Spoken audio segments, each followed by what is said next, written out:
The first laugh came from Uncle Calvin. It wasn't loud, just one surprised bark that escaped before he covered it with a cough and stared down at the cream-colored envelope in Mara's hands. "The nursery," Aunt Paula said. Across June Ellis's dining table, Mara's mother closed her eyes. That was when Calvin laughed for real.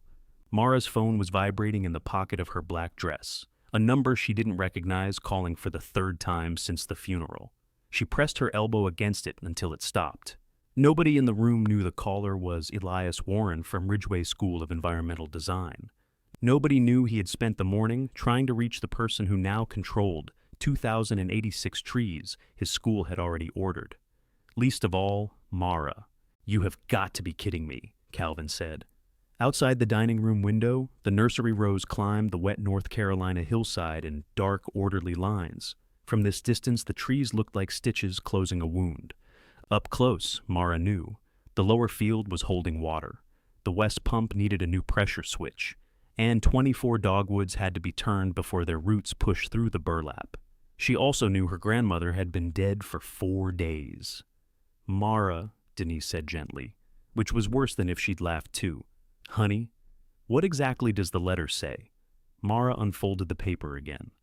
June's handwriting had always leaned forward as if the words were late getting somewhere. In the final months, the letters had begun to shake, but not the message. The nursery property, business assets, growing stock, equipment, and associated obligations were to pass to Mara June Ellis. Associated obligations. That was June, all right. She could put debt in the same sentence as a gift and make it sound like a character test. "It says what Paula read," Mara said. "I was hoping there might be another page," Paula replied. "There isn't." Calvin leaned back in June's chair, the one with the cane seat she had threatened to fix every winter for 15 years. It creaked beneath him. "Well," he said, "Mama always did have a sense of humor." The funeral flowers were still crowded along the sideboard, lilies and white roses in arrangements too polished for June. She had disliked florist roses, called them beauty queens with no smell. Someone had sent a peace lily in a silver plastic pot, and a sympathy card had slipped into the dirt. Mara fixed her eyes on that card because every face at the table required something from her. Denise needed her not to break. Paula needed her not to accuse. Calvin needed her to admit the joke was funny. "I don't think she meant it as one," Mara said. "Oh, come on." Calvin waved a broad hand toward the window. "Have you seen the place lately?" Mara looked at him. He had delivered that question with perfect sincerity. For 6 years, Calvin had visited the nursery on Thanksgiving, and sometimes at Christmas, though only if the weather was mild. He parked near the sales shed, complained about mud on his shoes, carried in a bottle of bourbon, and left before June found a job for him. "Yes," Mara said. "I've seen it lately." Paula made a small sound into her coffee. Not quite a laugh. Not quite not. The envelopes had been arranged at each chair when they returned from the cemetery. June's accountant, Mr. Leland, had placed them there before quietly retreating to the kitchen, as though he understood that family grief became less dignified the closer it got to square footage. Denise received the house and its contents. She had cried when she read it, one hand pressed to her mouth. Mara had believed, for perhaps 6 seconds, that her mother was grieving. Then Denise whispered, "She remembered," and looked toward the blue parlor where she had already spent months describing what she would do with the wallpaper. Calvin received the meadow, 17 open acres beyond the nursery's northern fence. He read his letter twice, nodded once, and tucked it into his jacket. Paula received June's savings, jewelry, and what she called the portable things, a phrase that made Mr. Leland drop a spoon in the kitchen.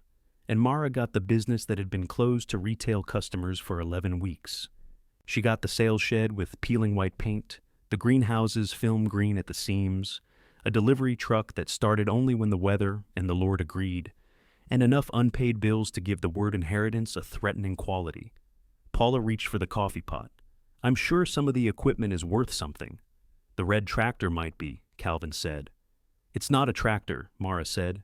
"It's a skid steer." "Fine, the red whatever. It's orange."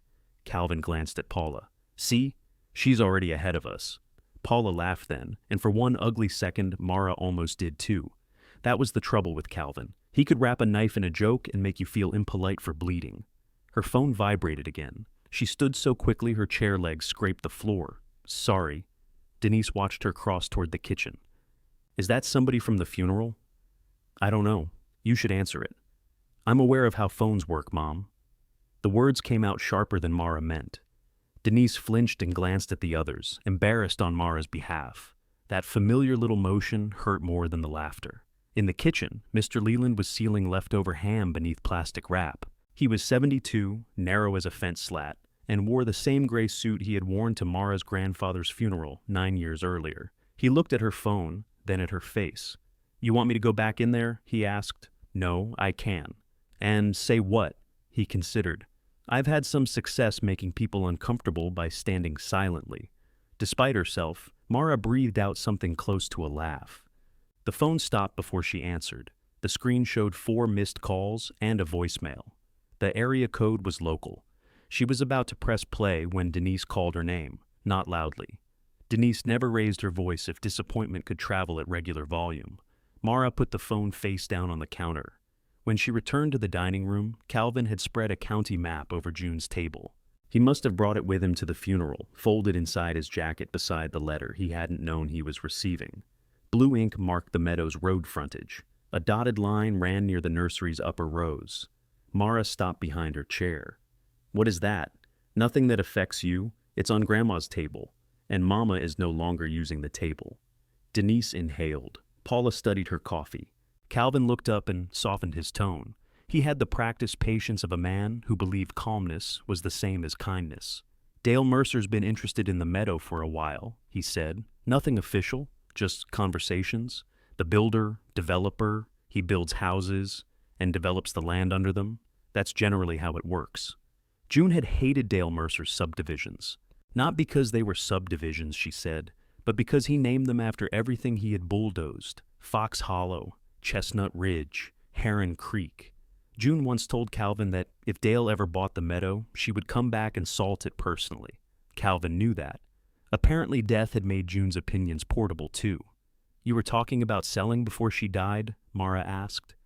I was talking about possibilities. She knew I had an interest. Did she know Dale did? He folded the map once, neatly covering the dotted line. I'm not doing this today. You brought a map. I didn't bring it for you. Calvin, Denise said. Her brother looked at her. What? Maybe put it away. He held Denise's gaze, then folded the map again. Fine. Mara sat down because her knees had begun to shake, and she would not let Calvin see that. June had been stubborn, vain about her strength, stingy with praise, and capable of holding a grudge so long it became part of the local climate. But she had never been careless about land. If she left Calvin the meadow, she had either changed her mind or run out of time to fight him. Mara did not know which possibility frightened her more. Paula touched the edge of Mara's envelope. Her nails were painted the pale pink June used to call corpse polish. What are the debts like? She asked.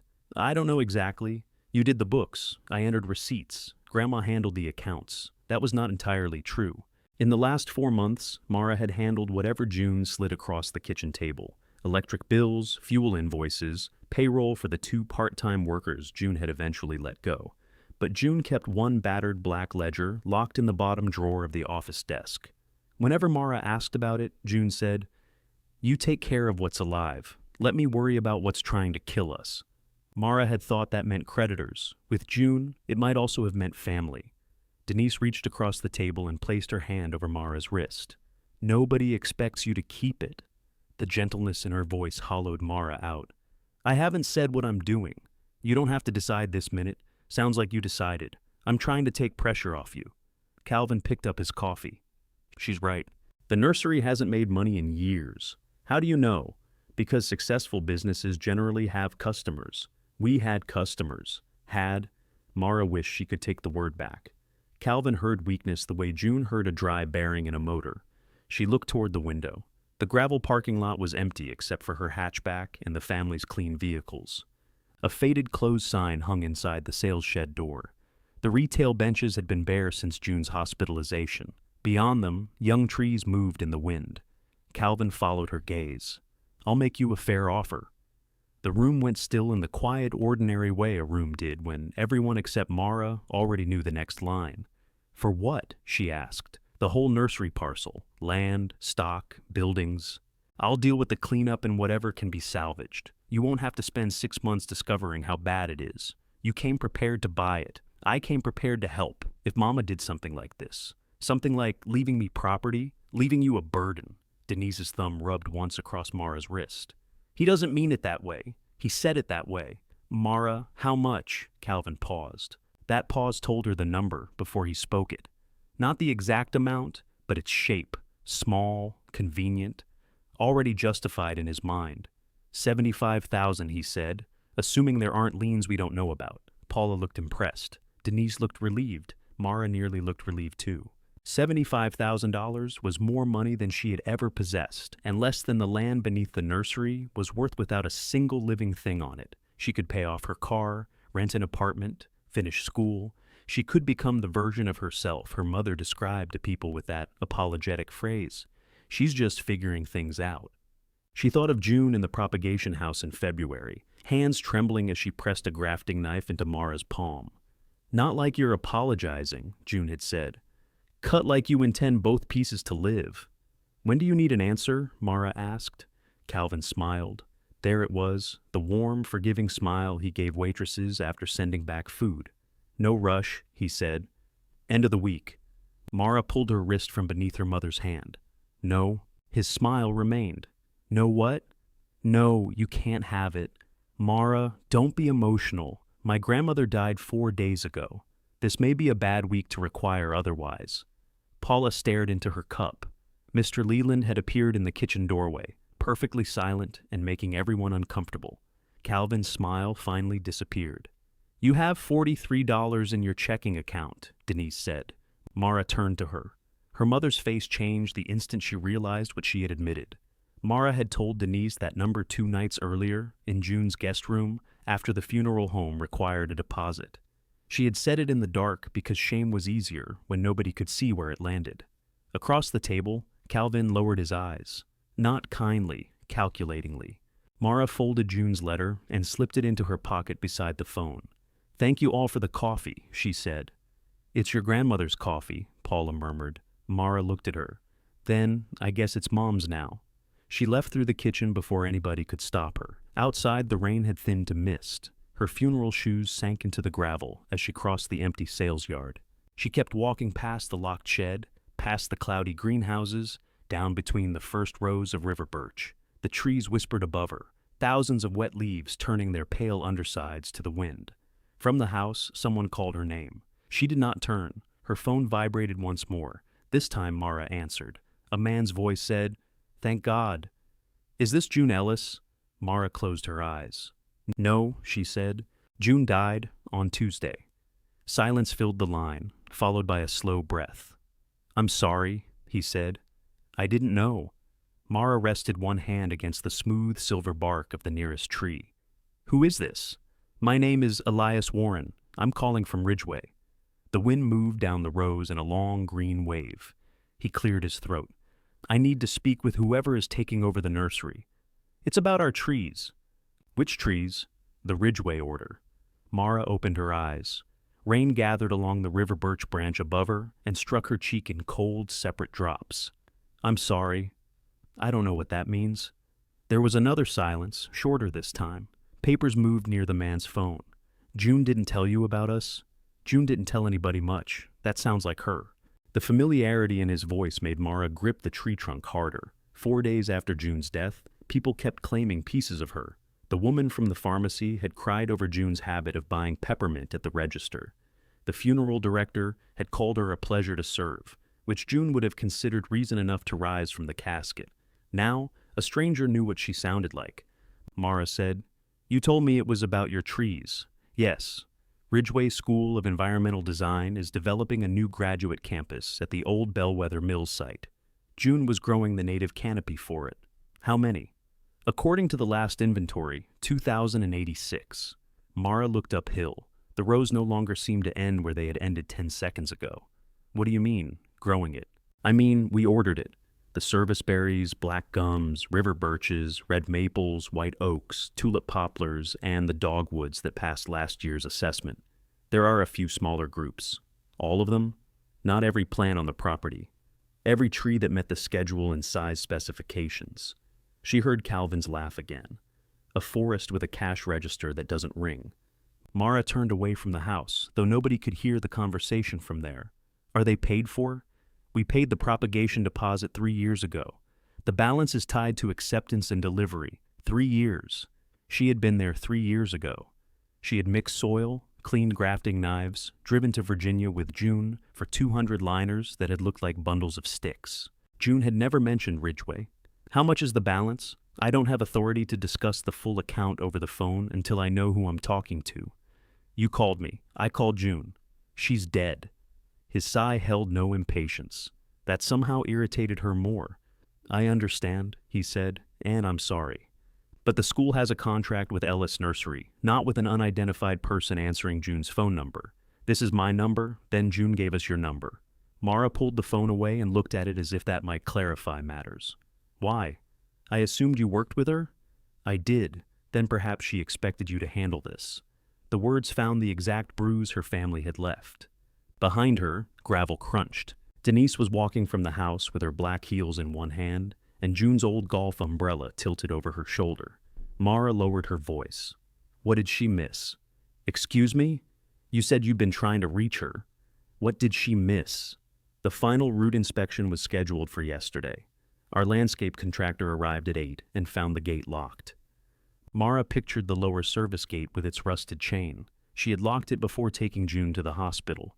Yesterday, she had been choosing a coffin. You came the day after she died. I didn't know she was dead. No, I know. We need to reschedule quickly. The first delivery window is 9 weeks away, and there's preparation work before then. How much work? This time his pause was different. Can you meet me at the nursery tomorrow morning? I'm standing in it. Then you already know the answer is difficult to give by phone. Denise was close enough now that Mara could see rain freckling the shoulders of her black dress. 10 o'clock, Mara said. 9 would be better. 10. All right, I'll bring our records. Please have June's growing logs and the current block inventory. Mara glanced toward the sales shed. The office door had not been opened since the ambulance came. Of course, she said, because lying confidently was apparently part of owning a business. When the call ended, Denise stepped beneath the branches. Who was that? A customer? A customer? I don't know yet. Denise studied Mara's face. She had taken out the pins that held her dark hair at the funeral, and damp strands clung to her neck. Without the careful twist and pearl earrings, she looked younger and more tired, almost like the mother Mara remembered from before. Every conversation between them developed a hidden audience. Are you all right? Denise asked. No. I meant about the call. So did I. Denise shifted the umbrella to cover them both. It forced their shoulders close together. Calvin shouldn't have laughed. No. Paula laughs when she's uncomfortable. She must be uncomfortable around me a lot. Mara. What? I came down here to say, I'm sorry. You came down here to make his apology. I'm trying. The rain ticked against the umbrella. Denise's bare feet were pale against the wet gravel, her stockings darkening at the soles. Mara said, Did you tell him how much money I have? He asked whether you could afford to keep the nursery. And you gave him the number. I didn't think he'd use it at the table. What did you think he'd use it for? Denise looked toward the house. He wants to help. He brought a map to a funeral. He keeps documents in his car. It was folded in his jacket. You always do this. Notice things? Decide the worst thing somebody has done is the truest thing about them. The answer came so quickly that Mara knew Denise had been saving it. She stepped from beneath the umbrella. Denise's face tightened. You don't have to punish yourself to make a point. I'm wet, Mom. I'll survive. And what about next month? There it was. Not the nursery. Mara. Denise lowered her voice. The power bill, the insurance, the property taxes. You've never run a business. I helped run this one. You helped your grandmother. Those aren't opposite things. You stopped everything for her. I chose to stay. Did you? Mara felt that question travel backward through 6 years. She remembered her first semester at Blue Ridge Community College, calling Denise from a parking lot because June had fallen from a potting bench and refused to go to urgent care. Denise had been in Atlanta for a conference. Calvin had been showing a property. Paula had said she couldn't leave work. Mara had gone. After that, there was always another reason to stay. A frost warning. A payroll week. June's first hospitalization. By the time anybody called it a choice, it had become her life. Denise looked at the tree rose. I know what she was like when she needed someone. Do you? Yes. The word was quiet enough to stop Mara. Denise's gaze stayed on the hillside. That doesn't mean she didn't love you. It means she knew how to turn love into a job. Mara wanted to reject it. Instead, she remembered June pressing a clipboard into her hands before saying good morning. From the house, Calvin called, Denise, we need to go over the keys. Denise closed her eyes for a second. Come back inside, she said. There's food everywhere, and Mr. Leland says the ham won't keep past tomorrow. I need to find some records. Today? Apparently yesterday. Denise slipped her shoes beneath one arm. The guest room is yours as long as you need it. It was meant kindly. 4 hours earlier, it had simply been the room where Mara slept. Now, it belonged to Denise. I know, Mara said. She waited until her mother had crossed the parking lot before heading to the sales shed. The key stuck halfway into the swollen door. Mara leaned her shoulder against the wood, twisted, and entered on a breath of stale fertilizer and mouse dust. The shop looked as if everyone had stepped away in the middle of a Saturday and never returned. Clay pots stood stacked beside the register. A chalkboard still advertised fall pansies in June's square lettering. 3 pairs of gloves lay on the counter, one with the fingers tucked inward like an empty hand. Mara passed through the shop to the cramped office. June's coffee mug sat beside the desk. A brown crescent had dried in the bottom. Mara picked it up, then put it down in exactly the same ring. The black ledger was locked in the lowest drawer. The key was not on June's usual ring. Of course, Mara muttered. She searched the upper drawers instead. Receipts, twine, 2 dead pens, aspirin, a church bulletin from 2019, invoices held together with rubber bands that broke when she touched them. Nothing labeled Ridgeway. She crouched beside the old metal filing cabinet. The drawers shrieked open, each packed with folders in June's private system. Vendors were filed by plant type, customers by last name, unless June disliked them, in which case they appeared under the first word of the complaint she associated with them. As Amara searched R, then S, then E for Elias, nothing. At the back of the bottom drawer, she found a thick green folder marked Bellwether. Inside were soil reports, planting maps, propagation schedules, and photographs of the abandoned textile mill with its brick walls open to the sky. A rendering showed those ruins surrounded by mature trees and broad native gardens. In the corner, in blue pencil, June had written, "Looks expensive, trees too evenly spaced." Mara sat on the floor. The next page was an inventory. The block numbers matched the metal signs along the nursery rows. Beside each group were dates in June's handwriting: grafting, transplanting, pruning, root turning, assessment. Mara recognized many of those days. She had done half the work without knowing where the trees were going. A printed payment schedule was clipped behind the inventory. She read the final balance once, decided she had misunderstood it, and read it again. The figure was large enough to make Calvin's offer insulting. It was also not profit.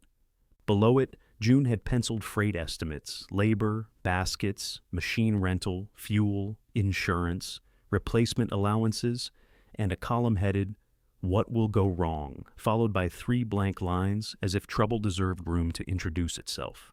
Mara added the expenses in her head. Even with generous assumptions, fulfilling the order would consume most of the payment. Most was not all. Her phone rang again at 9 the next morning, while she stood in June's kitchen wearing yesterday's dress and drinking coffee that tasted like scorched grief. Elias said, "I'm at the lower gate. We said 10. You said 10. I said 9 would be better." Mara looked at the clock. 9:03? You agreed to 10? Yes. Then I looked at the weather. Outside, rain had begun to strike the windows harder. Mara pinched the bridge of her nose. "Give me 5 minutes." She changed into jeans and June's green raincoat, then drove the old delivery truck down the service lane because her hatchback had sunk to its wheel rims overnight. At the lower gate, a tall man in a waxed canvas jacket stood beside a gray pickup, holding a travel mug and looking through the chain at the trees. He appeared to be in his early 40s, with rain-dark hair and the expression of somebody already revising a schedule. Mara unlocked the gate. "You're early," she said. "You're Mara." That wasn't an apology. "No." He offered his hand. Elias Warren. His palm was cold and calloused. He looked past her toward the lower blocks, and whatever polite condolence he had prepared disappeared from his face. "What?" Mara asked. Elias set his mug on the hood of his truck. "June told me she'd turned the oak rose. She did." "When?" "Late winter." He walked through the gate without waiting for an invitation. Mara followed him down the muddy track to the first white oaks. He crouched beside one, pushed his fingers into the mulch, and exposed a thin root stretching beyond the prepared ball. Then another. He stood and looked across the entire row. "These weren't turned," he said. Mara felt the rain gather beneath her collar. "I was with her when we did it. Not this year." She marked the schedule. She marked the date she planned to do it. Elias wiped mud on his jeans and faced the rows Ridgway had ordered. "If the rest look like these," he said, 9 weeks may not be enough." Mara stared at the exposed root. "That doesn't make sense." "The tree disagrees. We turned this block in February. Last February, maybe. No, this year." Elias looked at the trunk, then at Mara. "June was in the hospital in February, not until March. She canceled our February inspection because she said she was in the hospital." The rain drummed on his jacket. Mara could hear June as clearly as if she stood between them. "You don't owe strangers your whole medical biography. Give them the portion that gets them off the phone." "She wasn't admitted," Mara said. "She had tests." Elias waited. Mara hated him a little for not filling the silence. "We turned trees in February," she insisted. "I remember it." "Which trees?" She looked uphill. Blocks marched away behind numbered metal signs, leaves shivering under the rain. The week she remembered had been cold and bright. June sat on the skid steer while Mara and Leon cut roots. There had been coffee in a thermos that tasted faintly of onions because June stored everything without lids. But the oaks had been smaller, the ground redder. Block 12. They had worked the red maples. Mara closed her eyes. "Not these?" "No." But she marked them. She scheduled them. Elias crouched again and covered the root with wet soil. If June had meant to misrepresent the work, she would have put the date in ink. She used blue pencil for plans. "You knew that?" "I learned after driving here twice for inspections she had not technically promised would happen." Despite herself, Mara almost smiled. Elias rose and pointed toward the next block. "Let's not decide anything from one row." They spent the next hour in rain that shifted between drizzle and outright punishment. Mara unlocked gates and identified blocks while Elias checked trunks, branch structure, root collars, and tags. He carried a folding knife and a narrow soil probe, both cleaned between trees. His movements were quick without being careless. The service berries were better than expected. He said it twice, first to himself and then to Mara, as though praise needed verification. The black gums had good structure but uneven height. The red maples had been turned exactly as Mara remembered and lifted clean test balls when Elias asked her to use the skid steer. 7 river birches showed bark damage from a winter delivery cart. Mara pointed those out before he reached them. "You could have waited for me to notice," he said. "What would that change?" "My opinion of you. I'm not selling you my personality." "No." Ridgway already bought trees. The dogwood stood in the highest protected block behind the propagation houses. June had bred them from stock selected for resistance to anthracnose, rejecting more trees than she kept. Their branching was graceful even without flowers, each trunk tagged with a handwritten code beneath the official inventory label. Elias walked the entire first row without speaking. Mara's stomach tightened. "Well?" "They're beautiful." The answer came so plainly that it caught her unprepared. Elias touched a branch with 2 fingers. "June said this block would be the one people remembered. She said dogwoods were vain and needed an audience. She told me landscape architects were vain and needed dogwoods. That also sounds like her." For a few breaths, they stood inside the same memory of a woman neither of them had completely known. Then Elias turned toward the lower field. The west irrigation risers were leaning. "How long has that pressure been low?" "It drops when both greenhouses run." "That isn't what I asked." Mara pushed wet hair out of her eyes. 3 weeks. June said the pump had been replaced. She said she was getting a quote. She told me it was handled. Maybe it was handled in blue pencil. Elias looked at her, and this time he did smile. It changed his face less than it should have.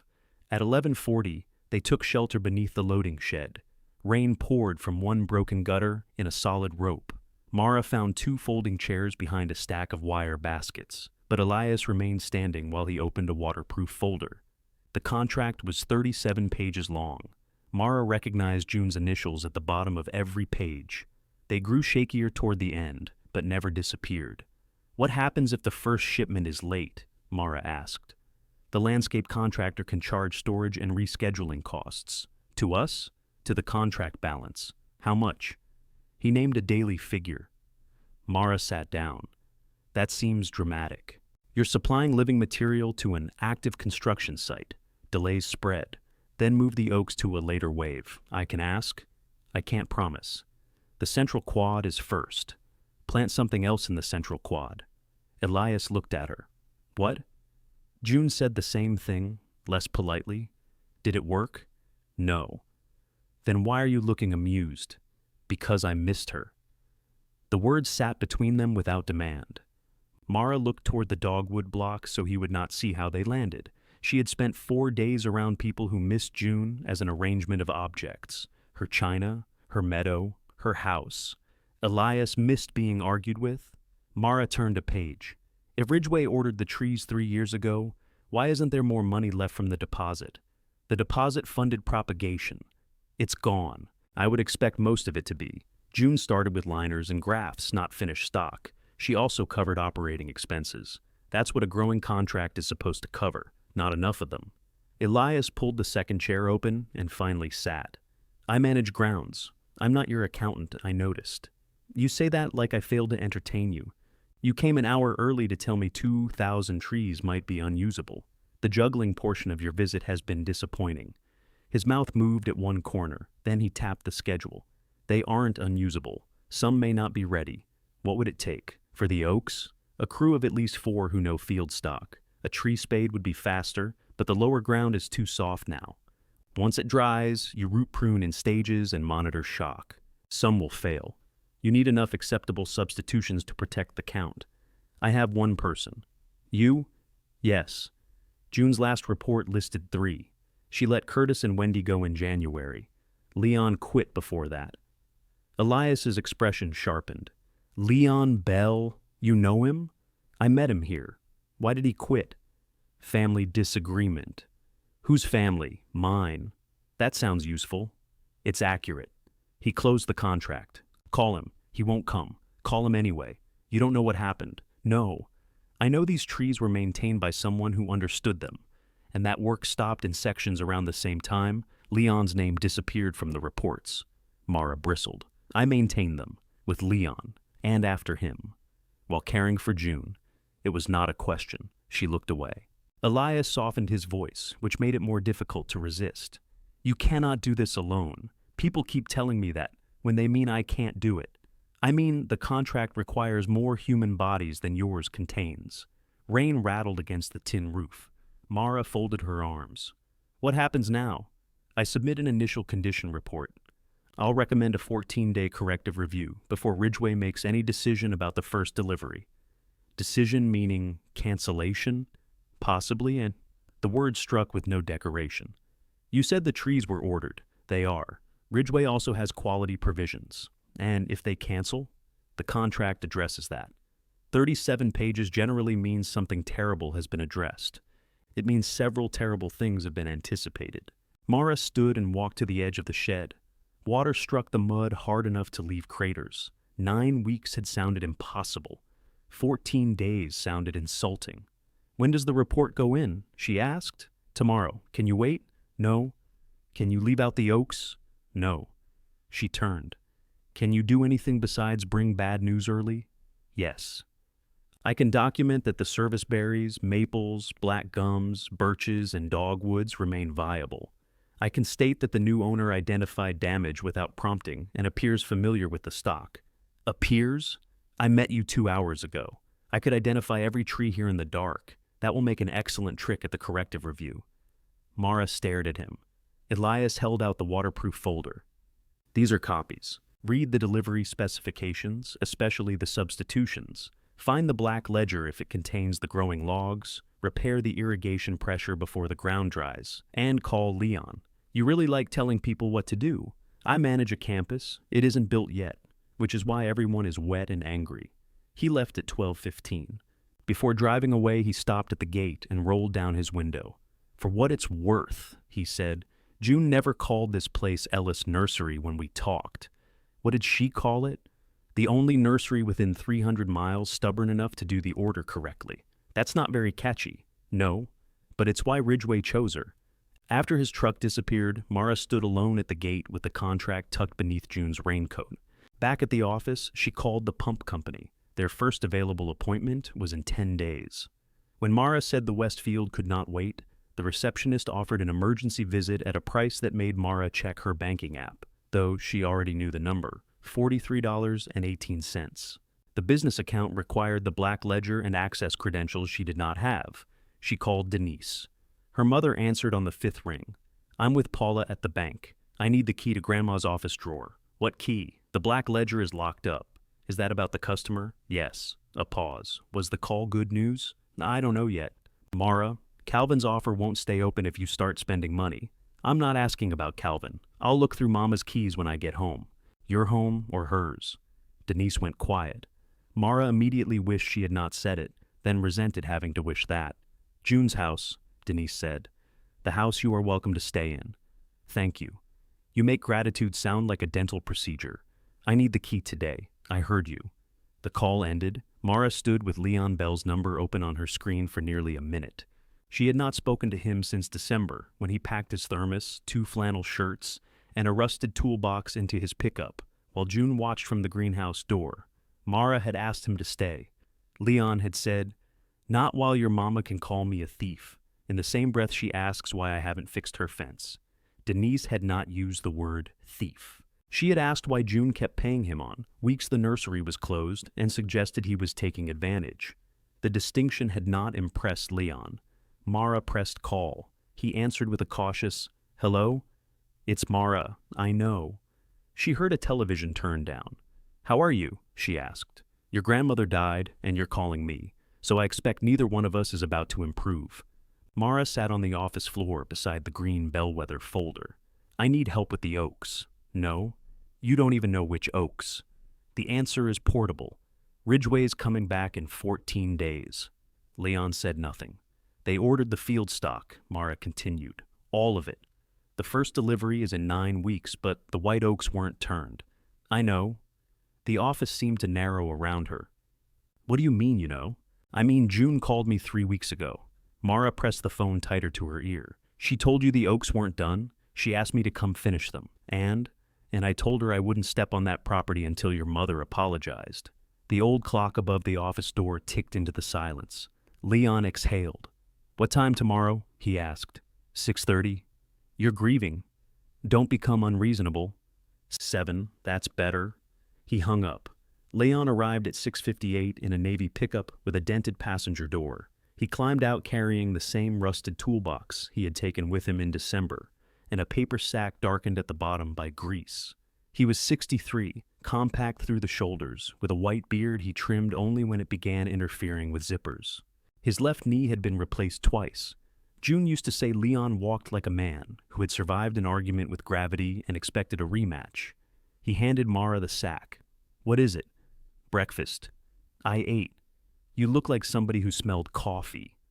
Inside were 2 biscuits wrapped in wax paper, one with sausage and one with egg. Mara chose the egg because Leon always wanted the sausage but considered wanting something insufficient reason to claim it. He surveyed the nursery without moving from his truck. Morning mist lay between the rows. The rain had stopped, but water still shone in the tire tracks. "Lower fields soaked," he said. Elias said, "We can't run the spade until it dries." "Who's Elias?" "Ridgway's grounds director. The tall one with the expensive jacket." "Waxed canvas. Expensive way to look poor. He remembers you. That makes one of us." Leon opened the toolbox, lifted out a pair of pruning shears, and tested them against his thumb. "You told him why I left?" "Family disagreement." "That's a pretty dress for an ugly pig. I was trying not to hand my mother to a stranger." Leon's eyes moved to Mara's face. "You still doing that?" "Doing what?" "Protecting folks so they can spend the energy you saved them on making your life harder." Mara took a bite of biscuit. "Good morning to you, too." He grunted and headed for the oaks. They checked the first delivery blocks against Ridgway's list. Leon spoke mostly in numbers: trunk caliper, root ball diameter, spacing, probable loss. He did not touch June's blue pencil schedule when Mara showed it to him. She knew, Mara said. Yep. Why didn't she tell me? You'd have tried to fix it. That would have been useful. You were already driving her to appointments, keeping the greenhouses alive, and lying about how tired you were. I wasn't lying. You fell asleep standing at the potting bench. I leaned with my eyes closed. June said the same thing about dying. Mara stopped walking. Leon kept going 3 steps before he noticed. He turned and removed his cap. That was poorly done, he said. Yes. I'm sorry. She nodded once. His apology did not ask her to make him comfortable, which made it easier to accept. At block 41, Leon knelt beside a white oak and dug around the root collar. We can't do the whole row at once, he said. Ground dries, we cut one side. Give them a few days, cut the other. That's if the heat stays off. We have 14 days. You have 14 days to show progress. That man didn't tell you he expected 200 oaks ready in 14 days. 116 in 9 weeks. Leon whistled through his teeth. Did June agree to that? It's in the contract. That wasn't my question. Mara looked down at the list. She initialed it. June initialed a speeding ticket once because she said the trooper looked lonely. She wouldn't sign something she couldn't do. She would sign something she believed she ought to be able to do. That woman treated reality like a rude suggestion. They continued uphill. The previous day, the scale of the contract had made Mara feel briefly rich. In daylight with Leon, it made her feel responsible for a small country whose citizens all required individual watering. You called Wendy? He asked. Not yet. Why? I called you first. Flattery wastes daylight. Do you think she'll come? I think Wendy liked you and hated June. She didn't hate June. She referred to her as the stump with earrings. That was affectionate. No, ma'am. Curtis? Driving a mulch truck for Darnell. More money, fewer opinions. I need 4 people. You need 6. 4 who know what they're doing and 2 strong enough to remain cheerful while being wrong. I can't pay 6. Leon gave her a sideways glance. You found the ledger? Still locked. Keys on the brass nursery tag. There are 30 keys in the house. 29. Brass oval tag says Ellis, number 47 on the back. You knew that yesterday? You didn't ask yesterday. Mara stopped. I asked you for help, and I showed up with breakfast. You could have told me, could have told you plenty of things. You needed to sleep before you learned how many. He walked on, leaving Mara to decide whether throwing a biscuit at the back of an older man's head counted as wasting food. At the West Pump House, Leon listened to the motor for 10 seconds. Shut it down. The pump company can't come for 10 days. Then we have 10 days to improve our personalities. Mara killed the power while Leon opened the intake housing. Rust-colored water spilled over his boots. He removed the filter, held it up, and sighed. Roots, silt, and strips of black plastic had packed the mesh solid. This is why pressure drops, Mara said. This is one reason. You could say yes. I could also dance. I've seen you dance. Let's stick to pumps. For the next hour, they flushed the intake, cleaned the filter, and replaced a cracked gasket with one Leon cut from a sheet in his toolbox. When Mara restarted the motor, the line pressure climbed by 12 pounds. The nearest risers lifted straight. Water broke across the lower trees in bright, even fans. The sight gave Mara such immediate pleasure, she laughed. Leon stood with both hands on his hips, getting soaked along one side. That's temporary, he said. I know. Main seal's going. I know. You still look happy. I'm temporarily happy. He nodded as though she had selected a responsible emotion. A car horn sounded from the sales yard. Denise stood beside her sedan in cream slacks and dark glasses, holding a ring of keys at arm's length. Paula occupied the passenger seat, looking toward the pump house with the wary expression of someone who had been promised the errand would not involve mud. Mara and Leon walked up together. Denise removed her glasses when she saw him. Leon? Denise. I didn't realize you were coming. Neither did I till yesterday. Paula rolled down her window. Good morning. Leon looked at her. Is it? Paula rolled the window back up.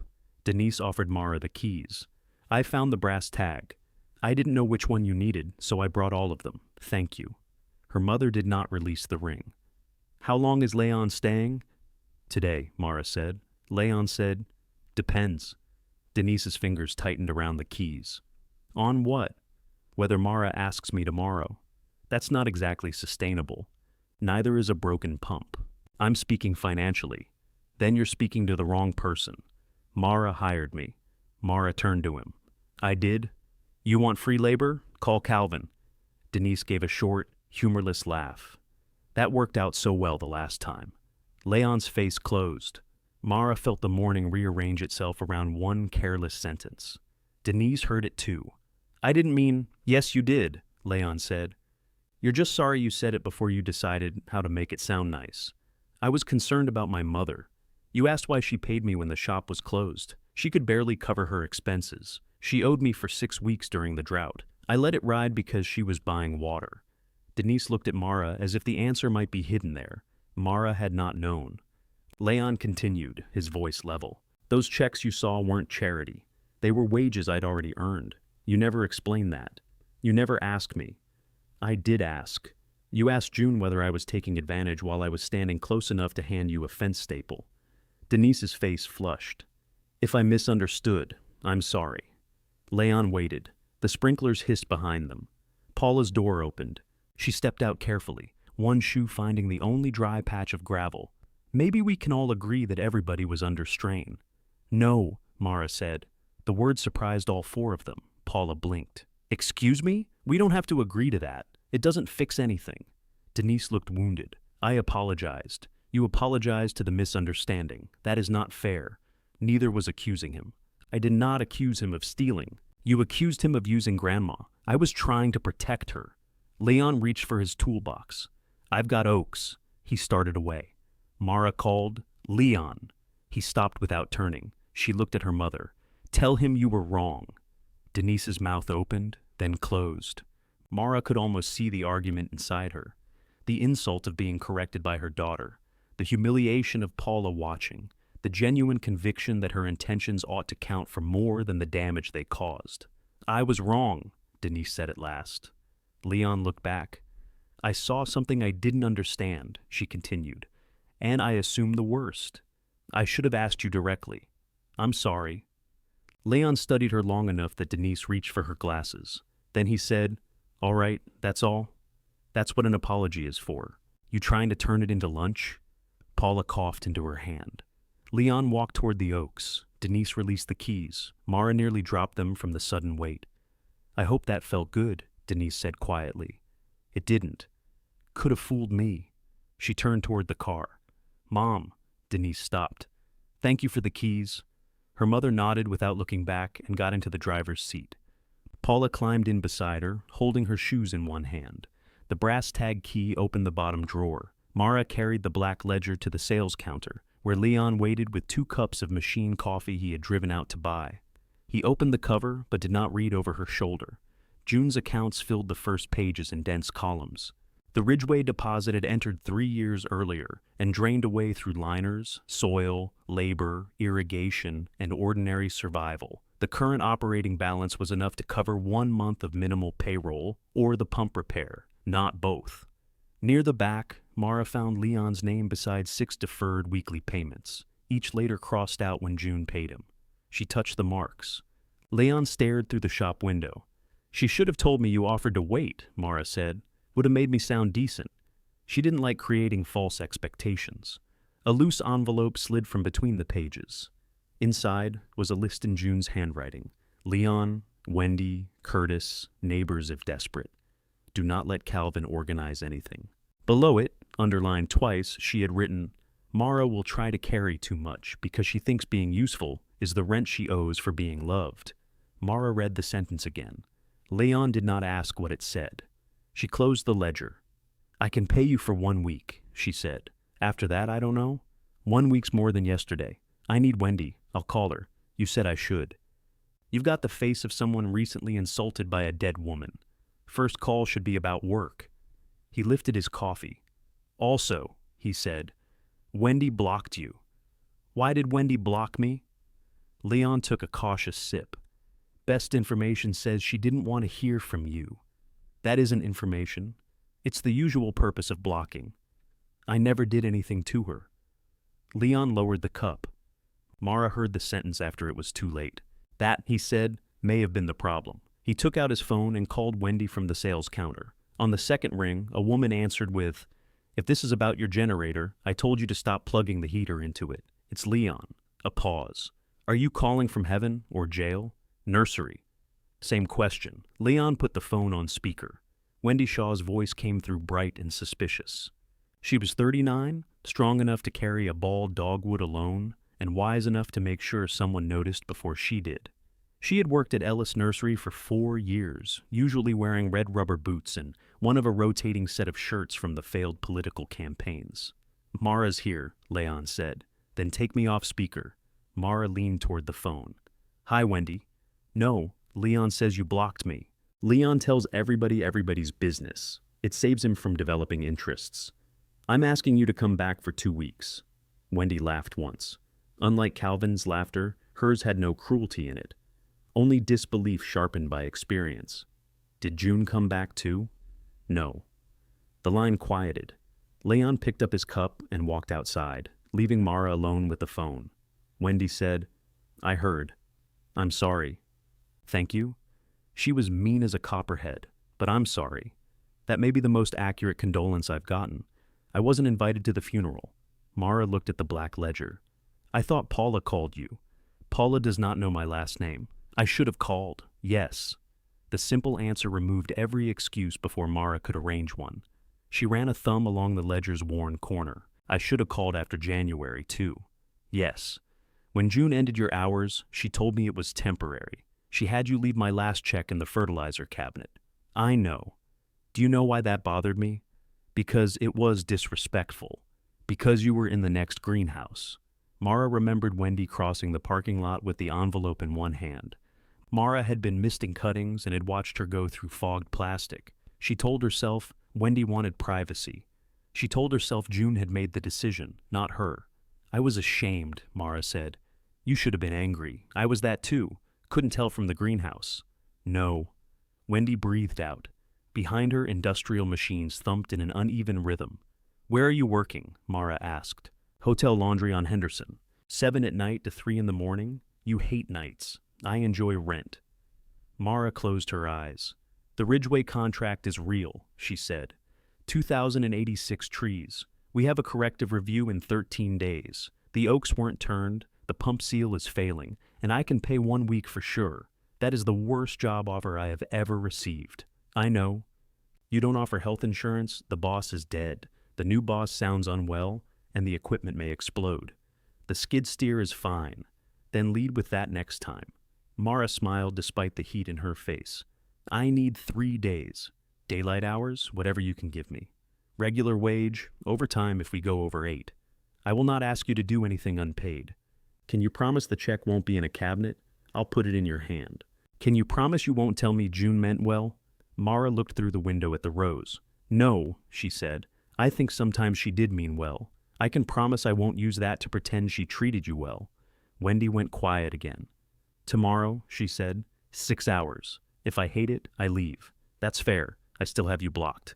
"That's also fair." Wendy hung up. Leon reappeared in the doorway. "You apologize?" "Yes." "Awful, isn't it?" "I don't know why people recommend it. It's free. People love cheap medicine." They spent the afternoon marking oaks for stage pruning. Leon tied white tape around the strongest candidates and red around trees with defects or signs of stress. Mara recorded each tag number on Ridgeway's inventory, resisting the urge to argue whenever red tape appeared. At 3, the clouds thinned. Sunlight struck the wet leaves and turned every tree painfully vivid. A blue truck rolled into the sales yard. Calvin got out, wearing pressed khakis and boots with clean soles. Another man climbed from the passenger side, square and sunburned, carrying a long measuring wheel. Mara recognized Dale Mercer from his face on subdivision signs. He was older than Calvin by 10 years and wore mirrored sunglasses, though the sun had barely arrived. Calvin opened the nursery gate without asking. Leon looked at Mara. "Want free labor?" "Not yet." She met them beside the first retail bench. Calvin smiled as if the dining room had never happened. "There she is." "What are you doing?" "Showing Dale the meadow access." "The meadow is north of here. The practical access is through here." Dale offered a hand. "Mara, I'm sorry about your grandmother. She shook it because refusing would create more drama than the gesture deserved. Thank you. Fine piece of land she had. Has. Dale's smile remained in place. Of course. The measuring wheel clicked as he shifted it between hands. Mara said, You can't drive equipment through the nursery. Calvin laughed lightly. Nobody's driving equipment today. Then what's the wheel for? To measure. You can't measure a route you don't have. Calvin's gaze moved past her toward Leon, then back. The upper lane has always served both parcels. It serves the nursery. It connects to the meadow. So does a helicopter. Buy one. Dale coughed into his fist. Calvin stepped closer. His voice dropped into the intimate register he used for threats he wanted to remember as advice. You turned down a generous offer. That doesn't mean you get to interfere with my land. I'm standing on mine. The meadow has to remain usable. It is usable. Grow grass. Mara. What? Don't act like mama. The words landed harder than she expected. Calvin saw it and regretted nothing. Behind Mara, Leon cut the skid steer's engine. The sudden quiet widened the moment. Dale removed his sunglasses. His eyes were pale and tired. We can look at another entrance. The road grade is wrong, Calvin said. It can be cut. At whose cost? That would be between us. Calvin stared at him. We already discussed this. We discussed possibilities. The same word Calvin had used at June's table. Mara almost admired Dale for returning it. Calvin took the measuring wheel from him. I'm going to confirm the width, that's all. No, you don't know where the boundary is. I know where my trees are. It's a lane. It's the only firm approach to the loading shed. We need it for Ridgway's trucks. Calvin's grip shifted on the wheel. Ridgway? Dale looked from him to Mara. She had not planned to tell the family yet. Some small, frightened part of her wanted to hold the contract secret until it became undeniable. Another part wanted to throw the final balance across June's dining table and listen to the silence. Neither part was running the nursery. A graduate design school ordered the field stock, Mara said. The first trucks come in 9 weeks. Calvin looked at the rows. All this? The sale-ready trees. For how much? That isn't your business. His surprise curdled so quickly it almost became anger. You knew this at the house. I found out after I left. And now suddenly my parcel can't be accessed. Your parcel can be accessed from the county road, not by construction equipment. That sounds like a conversation Dale should have before pricing it. Dale put his sunglasses back on. Calvin studied Mara as though trying to locate the trick. If this order was real, Mama would have told us. Leon laughed from the skid steer. Calvin turned. Something funny? Just thinking how often June told you nursery business and you told her to change the subject. This doesn't involve you. Good. I was worried my day might improve. Calvin set the measuring wheel in the truck bed with more force than required. We'll revisit this, Mara said. Call first. He ignored her and walked around to the driver's side. Dale paused before following. For what it's worth, he said quietly, I wouldn't move heavy equipment over those routes. Tell him, I just did. The blue truck left 2 clean tracks through the gravel. Leon restarted the skid steer. Mara stood watching dust settle behind Calvin's taillights. You all right? Leon called. No, good. Means you're paying attention. Wendy arrived at 6 the next morning in red rubber boots and a gray shirt that read, Elect somebody else. She carried her own gloves, drank gas station coffee, and hugged Mara hard before saying, This does not mean I forgive anybody. By 8, they had exposed the first side of 32 oak root zones. Leon ran the cutter while Mara and Wendy measured, marked, and watered. Their old rhythm returned unevenly. Wendy still anticipated which basket size Mara would reach for. Mara still knew when Wendy's left wrist needed a break before Wendy admitted it. At noon, Wendy sat on an overturned pot and ate crackers from the sleeve. You're cutting too close on 38, she said. Leon measured it. Leon measures from whichever side hurts less to bend toward. From the skid steer, Leon raised one finger without looking back. Mara rechecked the tree. Wendy was right by nearly 3 inches. They reset the line. Late that afternoon, Mara photographed the completed section and sent it to Elias with the updated inventory. His reply arrived while she was washing mud from her arms at the greenhouse sink. Good progress. Need survival indicators before review. Do not prune the west side yet. A second message appeared. And tell Leon the expensive jacket is 12 years old. Mara looked toward the field, where Leon was explaining to Wendy that rulers had become unreliable since the government changed inches. She typed, "He says that makes it vintage, which is worse." The typing bubble appeared, vanished, then returned. "Tell him I'll wear something cheap to cancel you in." Mara's smile disappeared. She read the message twice. Then another arrived. That was a joke. Poorly done. She set the phone down. Outside, the newly cut oaks stood in a row of dark, opened earth. Their leaves had not wilted, not yet. Mara turned on the irrigation and watched the pressure needle tremble just below normal. Temporary happiness, she thought, and went back to work. By the fourth night, Mara had stopped driving up to the house. She slept on the office sofa beneath a blanket that smelled of cedar chips and June's lavender hand cream. At 2 in the morning, she woke convinced she had heard the pump motor change pitch.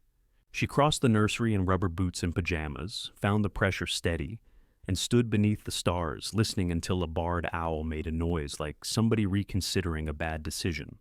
At 6, Leon found her asleep in a folding chair outside the pump house. "You know they make beds," he said. "I have one. Use it before it becomes your mother's guest bed with historical significance." Mara opened one eye. "Coffee?" "No. You're too comfortable." He handed her a cup. The pump technician arrived at 9 and dismantled enough of the housing to confirm Leon's diagnosis. The main seal was failing.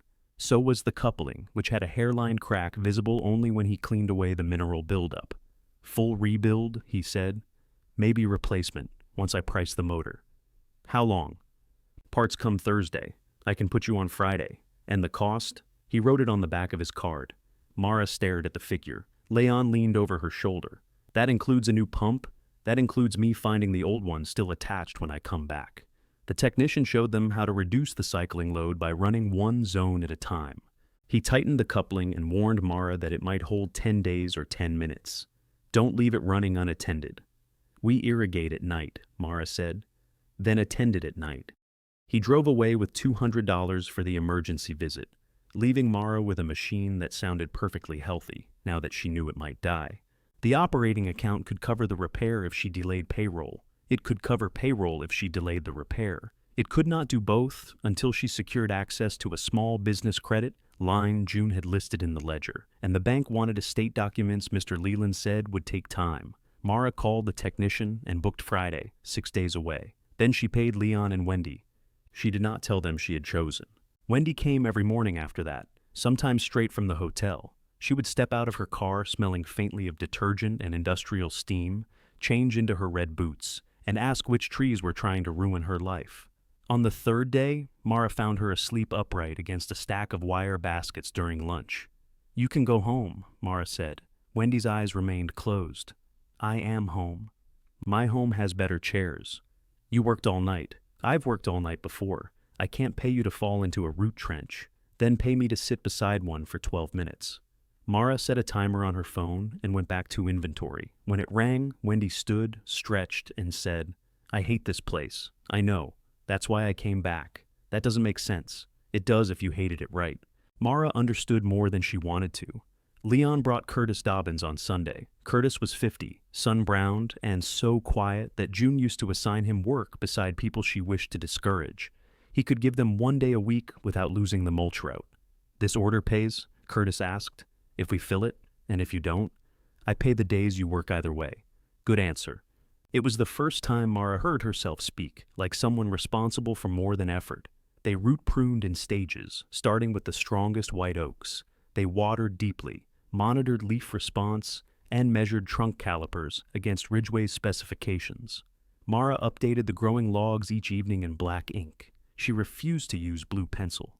Elias replied to her reports with short questions. Why was tag 41-088 removed from the candidate list? "Bark inclusion at main fork," she typed. "Agreed. Good catch." Why are blocks 22 and 23 showing reduced pressure? Separate zones while pump load is limited. Repair, Friday. His reply took longer. "That pump is the spine of the place. Don't gamble with it." She almost wrote, "I have $43. Instead, she typed, "Understood." Denise visited on Wednesday carrying a casserole and a canvas grocery bag. She found Mara kneeling beside the office desk with invoices spread around her. "You're wearing the same shirt as yesterday," Denise said. No, I own two green shirts. That one has the same tier. I own two bad green shirts. Denise set the casserole on the desk. You haven't been up to the house. I've been busy. You have a bathroom there. I have a hose here. That is not a sentence I want my adult daughter saying. Mara kept sorting invoices. Denise stepped around the piles and sat on June's office chair. It bothered Mara immediately. Not because Denise had no right. The chair belonged to her mother, only in the emotional way everything in the nursery still belonged to June and no one.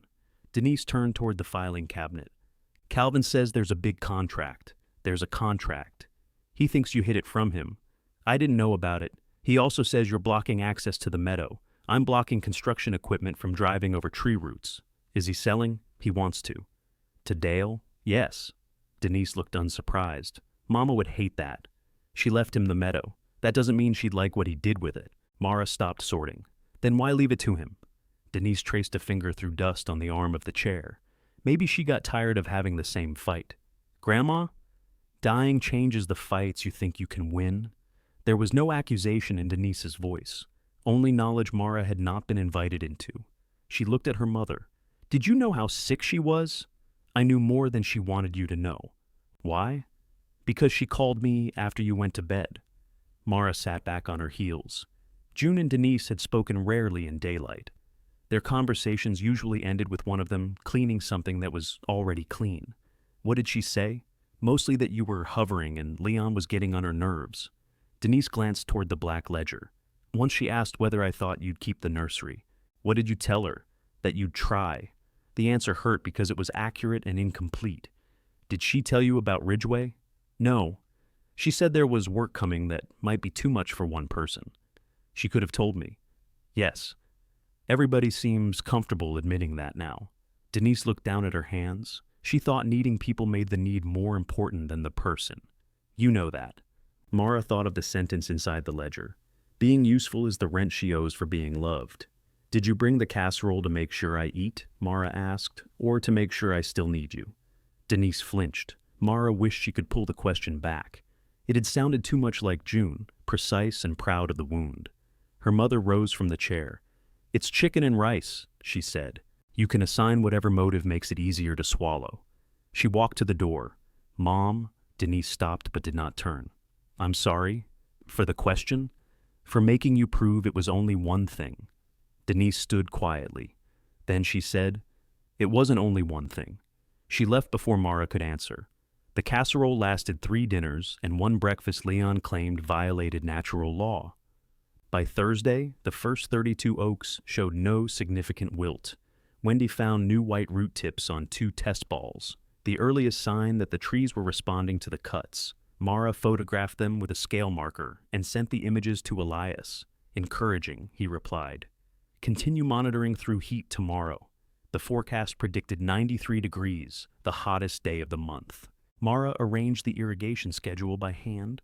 Upper dogwoods before dawn, oaks at mid-morning, lower blocks in the afternoon, recovery cycle after sunset. She walked each zone when it ran, watching the pressure gauge tremble but hold. At 4, the coupling began to knock. Leon shut the motor down. They opened the housing, adjusted it, and restarted at reduced pressure. The sound smoothed. Friday, Mara said. Tomorrow, Leon replied. It has to make it one night. Machines don't recognize deadlines. Neither does my bank. Leon looked at her. You paid us. Yes. And put off the pump. I booked the first available day. That man offered to come sooner for emergency rates. I didn't have emergency money after payroll. Wendy stood by the control panel, her face unreadable. Mara felt cornered by 2 people who had every right to be paid and every reason to resent the choice she had made for them. I wasn't going to ask you to work for free, she said. Leon's voice softened. You could have asked us what we wanted to risk. It was my decision. That's June talking. No? June would have skipped payroll and called it loyalty. Wendy folded her arms. True. I paid you. Also true. Then what did I do wrong? Wendy looked at the pump. You decided alone because you wanted to be the only person who could be blamed. Mara had no answer. Leon set the night cycle to its lowest load. We stay until the oaks finish. They stayed until 10:30. The pressure held. Curtis had already gone. Wendy had a hotel shift at 11. and Leon's knee had stiffened enough that he used the truck door to pull himself inside. "I'll be back at 5, he told Mara. "So will I." "You're sleeping. I'll check the motor at midnight." "And 2? "Yes, and 4? "Leon." He shook his head and drove away. Mara checked the motor at midnight. At 2, she woke on the office sofa, silenced her alarm, and closed her eyes for what she believed was 1 minute. Sunlight was touching the shop windows when she opened them again. The clock said 6:17. Mara ran. The pump house was silent. The coupling had split. The west pressure gauge sat at 0. She sprinted to the oaks. 3 newly pruned rows stood with their leaves curled inward, the soil beneath them dry and pale. The afternoon cycle had been lighter than planned, and the night recovery cycle had never reached them. Leon's truck came through the gate behind her. He stopped beside the first row, climbed out, and removed his cap. Mara looked at Ridgway's white inventory tags. "We water them," she said. "We take pictures after they recover. He doesn't need to know when it happened." Leon said nothing. "I'm not lying. We don't even know if there's damage." Still nothing. Mara heard herself and hated the sound. Wendy arrived before the tanker Leon had called. She walked the rows, broke the soil open with her fingers, and asked, "You gonna tell him?" Mara took out her phone. Elias answered on the first ring. "The pump failed," she said. 3 oak rows missed the recovery cycle. I need 48 hours to determine which trees can honestly stay on the list." There was a pause. Then Elias said, "Send me the tag numbers, all of them." "Are you canceling the review?" "No." "Are you canceling the order?" "Not today." The tanker turned into the yard, water shifting heavily inside it. Elias continued, 48 hours, Mara. Then I need the truth, even if it costs both of us." Mara sent him 116 tag numbers. She was tempted to send only the trees with visible curl, but the failed zone included all 3 rows. Elias had asked for the truth, not a photograph of the worst leaves. The tanker driver backed along the oaks while Leon unrolled hose. They flooded the cut trenches slowly, letting the water soak instead of running across the hardened surface. Wendy used a cultivator to loosen the top layer. Mara moved from trunk to trunk, pressing 2 fingers into the soil and trying not to imagine each tree as a deduction from the contract. At 9, the pump technician arrived with the replacement parts. He held up the broken coupling. "It made the decision for us." "How long?" "If the motor shaft isn't bent, late afternoon." "And if it is?" He looked toward the tanker. "Make friends with that man." The tanker driver, a cheerful stranger named Roy, charged by the hour and narrated every maneuver as if recording an instructional film. "We are now approaching row 2, he called through his open window. "Row 2 has chosen not to approach us." Nobody had slept enough to find him funny. By the 3rd trip, Wendy was laughing so hard she had to put down the hose. The trees began to respond before noon. Leaves on the outer branches flattened first. By 2, most of the obvious curl had eased. Relief tried to enter Mara's body. Leon would not let it. "Leaves look better because we gave them water," he said. "Doesn't tell us what the roots lost." "How long, Will?" "Longer than 48 hours. Elias knows that." "Then why'd he give you 48? Because that's when the review is." Leon glanced at her. "You think maybe he gave you the most time he had?" "I think he likes deadlines. Both can be true." The pump motor shaft was intact. The technician rebuilt the seal housing, installed the new coupling, and replaced a corroded section of pipe Mara had not known was leaking. At 5:30, he handed her an invoice larger than the balance in the business account. Mara read the total. "We discussed a different number. We discussed the pump. The pipe wanted attention. I don't have this today." He wiped his hands on a cloth. His name patch said Ernie, though Leon had called him Pete all morning, and Ernie had stopped correcting him. "How much do you have?" he asked. Mara told him. "That leaves half." "Yes." "You expecting money?" "If the order survives." Ernie looked over the rows, then back at the pump house. June was late twice. Mara waited. She paid twice, too. He took the amount she could give and wrote net 30 across the remainder. "Don't make me sentimental," he said. "It gives me heartburn." The new pressure held through the first full cycle. Mara watched every gauge anyway. That night, she slept 3 hours on the office sofa while Leon stayed beside the pump. At midnight, she woke and found him in June's chair with the black ledger open. "What are you doing?" "Looking for the page where she paid me to be stupid. You need to go home. You first. I live here. You live in the guest room. Not anymore. Leon closed the ledger. Mara had not meant to say it aloud. Denise had not asked her to leave. Nobody had boxed her belongings. But the room had changed at the dining table when Denise called it hers for as long as Mara needed it. Need now stood at the bedroom door like a landlord. Leon said, "You got 2 suitcases in your car. How do you know? You keep clean socks in the blue one. Stop investigating my socks. Hard to avoid. Your hatchback's windows don't tint." He stood carefully, waiting for his knee to straighten. "This office has mice," he said. "The house has relatives. Mice chew less." He left at 12:30 after making her promise to set 4 alarms. Mara set 5. The next morning, Wendy arrived carrying a handheld moisture meter borrowed from the hotel's landscaping crew. She said she had traded a week of folding fitted sheets for it. "That seems excessive," Mara said. "You've never folded a hotel sheet. They come angry." They compared readings across the damaged rows and an unaffected control block. Moisture had returned to the root zones, but 11 trees showed uneven uptake. 7 developed slight marginal browning by afternoon. Mara marked them on the inventory without waiting for Leon. Elias called at 6. "Tell me the bad part first," he said. 7 with leaf scorch. 11 with uneven moisture response, including the 7. No complete wilt, no bark changes. Any decline in the control trees? No. Photographs, uploading. She heard keys clicking on his end. And the pump? Rebuilt, holding normal pressure. "You sound disappointed." "I'm waiting for it to insult me personally. Machines usually wait until the warranty expires." His voice was less formal than it had been at the gate, tired too. Mara sat on the loading shed edge with her boots in the mud. "If you cancel the order, what happens to you? That isn't relevant. You said the truth might cost both of us." A pause. "I recommended Ellis Nursery," he said. "The school's landscape contractor wanted a national supplier. I argued that local contract-grown trees would establish better, and that June's stock was worth adjusting the construction schedule. So, your name is on it. My name is on many things, usually misspelled. Elias seems manageable. You'd be surprised what committees can accomplish."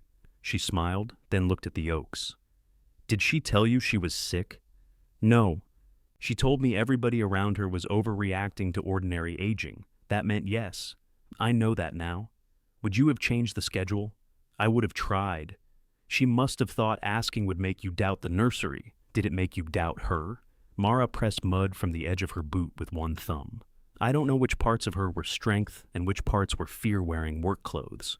Elias was quiet for so long, she checked the phone screen. Then he said, "Tomorrow at 10. "You mean 9? I'm developing respect for agreements. Is it painful?" "Extremely." He arrived at 9:45. Mara was at the lower gate. She looked at the dashboard clock through his windshield. "You're early. Show me the trees." "No greeting?" "Good morning. Show me the trees." The corrective review began with the irrigation system. Elias checked pressure at every active zone, photographed the rebuilt pump, and compared current logs to June's schedule. He asked Wendy about watering frequency and Leon about root pruning technique, then asked Mara the same questions separately. "You think we coordinated a lie?" Mara said. "I think people remember work differently." Leon called from behind her. "She thinks inches changed." Elias looked at him. "My jacket cost $80 at an estate sale." "You got robbed." They moved to the damaged oaks. Elias inspected all 116. He used the soil probe, examined the cut roots, flexed branch tips, and marked his own sheet without showing Mara. By the 20th tree, the waiting became unbearable. By the 60th, it became ordinary. At tree 81, he stopped. This cut tore. Mara crouched beside him. A root near the outer edge had been crushed rather than sliced cleanly. The damaged tissue was already discoloring. "Leon!" she called. He came over, looked once, and swore softly. Cutter jumped. "You recorded a clean cut," Elias said. "I saw the front half," Mara replied. "You signed the log?" "Yes." The old instinct rose immediately, explained the angle, the mud, the number of trees, the lack of sleep. Mara swallowed it. "I signed something I hadn't fully checked," she said. Elias's expression revealed nothing. He wrote on his sheet. They continued. At noon, they gathered beneath the loading shed. Wendy stood with arms crossed. Leon remained by the skid steer, as if distance might make the result less official. Elias counted from his inspection sheet. 38 oaks come off the Ridgeway delivery list today. Mara's breath left slowly. 38? 7 with visible heat stress. 11 with questionable uptake. 9 with root defects I don't believe are related to the pump. 8 below caliper tolerance and 3 with structural concerns. You're counting some twice. I'm not. I can show you last season's measurements. I measured them this morning. They'll put on caliper before delivery. Perhaps. Today they are not acceptable. Wendy looked at Mara. Mara's fingers closed around June's contract folder. The first wave requires 116. Yes. So you're canceling? No. She looked at Elias. The remaining 78 oaks stay in the first wave pending continued recovery, he said. I'll request that Ridgeway substitute 38 red maples in the central quad and move an equal number of oaks to the November zone. Will they approve it? The maples exceed specification. The design team has no practical reason to refuse. People don't need practical reasons, no. But I've spent 3 years learning which impractical ones they prefer. Mara stared down at the rejected tag numbers. What happens to those trees? They remain yours. They were all yours yesterday. Yesterday we had not inspected them. They're alive. I didn't say they weren't. June could have restored half of these. Elias's expression changed, not with anger, but recognition. Yes, he said. She probably could have. The certainty in his answer took the fight out of Mara. She looked toward the field. 38 trees was not a number. It was a row she had watered in winter, branches she had tied against ice, roots she had cut with her own hands. What if I move them to a recovery block? She asked. No delivery commitment. We monitor them through next season. That would be responsible nursery practice. If they meet specification later, Ridgeway gets first refusal. That isn't in the contract. I'm offering. Elias studied her. Why? Because they were grown for somewhere. Leon looked away. Elias closed his inspection folder. Put it in writing. I'll attach it to my report. And the order remains active. Nobody moved. Mara had imagined the words would feel larger. Instead, Wendy sat down hard on an overturned pot and said, Good. I quit the hotel this morning. Mara turned. You did what? The manager told me I smelled like fertilizer. You do. I know. It was the first sensible thing he'd said. Leon began laughing. Wendy threw a glove at him. Elias watched the three of them with an expression Mara could not read. Then he held out his hand to her. You reported the failure before I found it, he said. That matters. Mara shook his hand. June would have, he added. The compliment hurt. Mara looked toward the 38 rejected oaks. I'm not June, she said. No, Elias replied. That matters too. Elias released her hand and checked his watch. I need the revised inventory by 6. Wendy groaned. You couldn't let us be happy through lunch? I thought this was happy. This is why you manage trees. He manages grounds, Mara said. Elias pointed at her. She reads signatures. After he left, Leon drove into town and returned with barbecue sandwiches, 3 bags of chips, and a pecan pie nobody remembered asking for. They ate beneath the loading shed, while the rejected oaks stood 50 yards away wearing red tape. Wendy lifted her soda toward Mara. To not being canceled. That sounds like a very low standard. It's an achievable standard. Those are important. Curtis, who had arrived during the inspection and somehow gone unnoticed for an hour, raised his sandwich. To getting paid. Leon lifted his cup. To the pump not exploding. They looked at one another. Mara said, We're bad at this. We're nursery people, Leon replied. Optimism makes us nervous. The revised Ridgeway schedule arrived the following afternoon.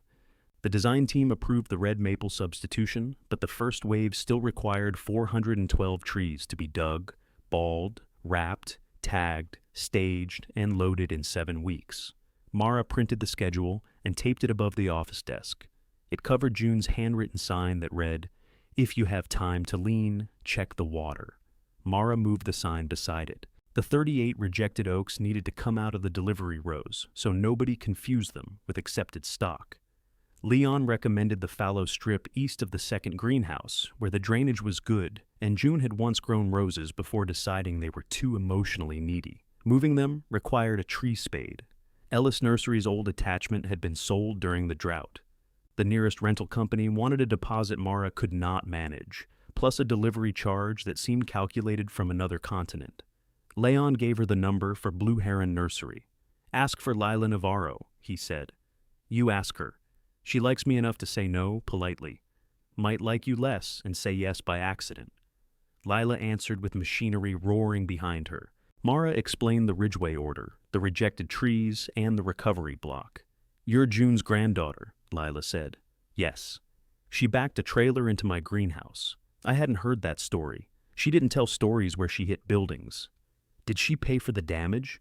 She planted 6 magnolias by my office and told me they improved the view. Did they?" A pause. "That's not the point." Mara waited. Lila shouted at someone to shut down a loader, then returned to the phone. "I have a 36-inch spade. You can use it for 4 days. What's the rate? I don't want money. I need your crew for 2 days in August to lift magnolias. How many?" 40. June planted 6 after damaging 1 greenhouse. "You sound related. Do you want the spade?" "Yes." "You bend it, you buy it." "I can't afford to buy it." "Then don't bend it." Lila delivered the machine herself, a low, powerful contraption on a faded yellow truck. She was 52, with black hair braided down her back and forearms cross-hatched by old scratches. She walked the recovery strip, inspected the rejected oaks, and approved the spacing Mara had marked. "You know they may not recover," she said. "Yes." "You'll spend labor and water on stock you might never sell." "Yes." "Good. Just making sure grief hasn't made you confused." "It has. Not about this." Lila nodded. They moved the first oak at dawn. Steel blades entered the ground around the tree and closed beneath the root ball. When the spade lifted, the oak rose whole, earth held beneath it like a dark clenched fist. Mara walked beside the machine to the recovery field, with one hand on the trunk. The empty place it left behind disturbed her. Trees disguised how much space their roots claimed. Once one was removed, the hole looked too large for what had been visible. They replanted all 38 over 4 days. Mara removed Ridgway's white inventory tags, but kept June's handwritten codes. She started a separate log and named the section Recovery because Leon said Second Chance sounded like a church thrift store. Wendy's hotel job ended on a Thursday, and her first full nursery week began Friday. Mara sat with her at the sales counter and explained exactly what the business could guarantee. 4 weeks, Mara said. After that, first delivery payment should cover payroll if Ridgway accepts the shipment. If. No loyalty speech? No. No telling me we're family? We aren't. Wendy looked offended.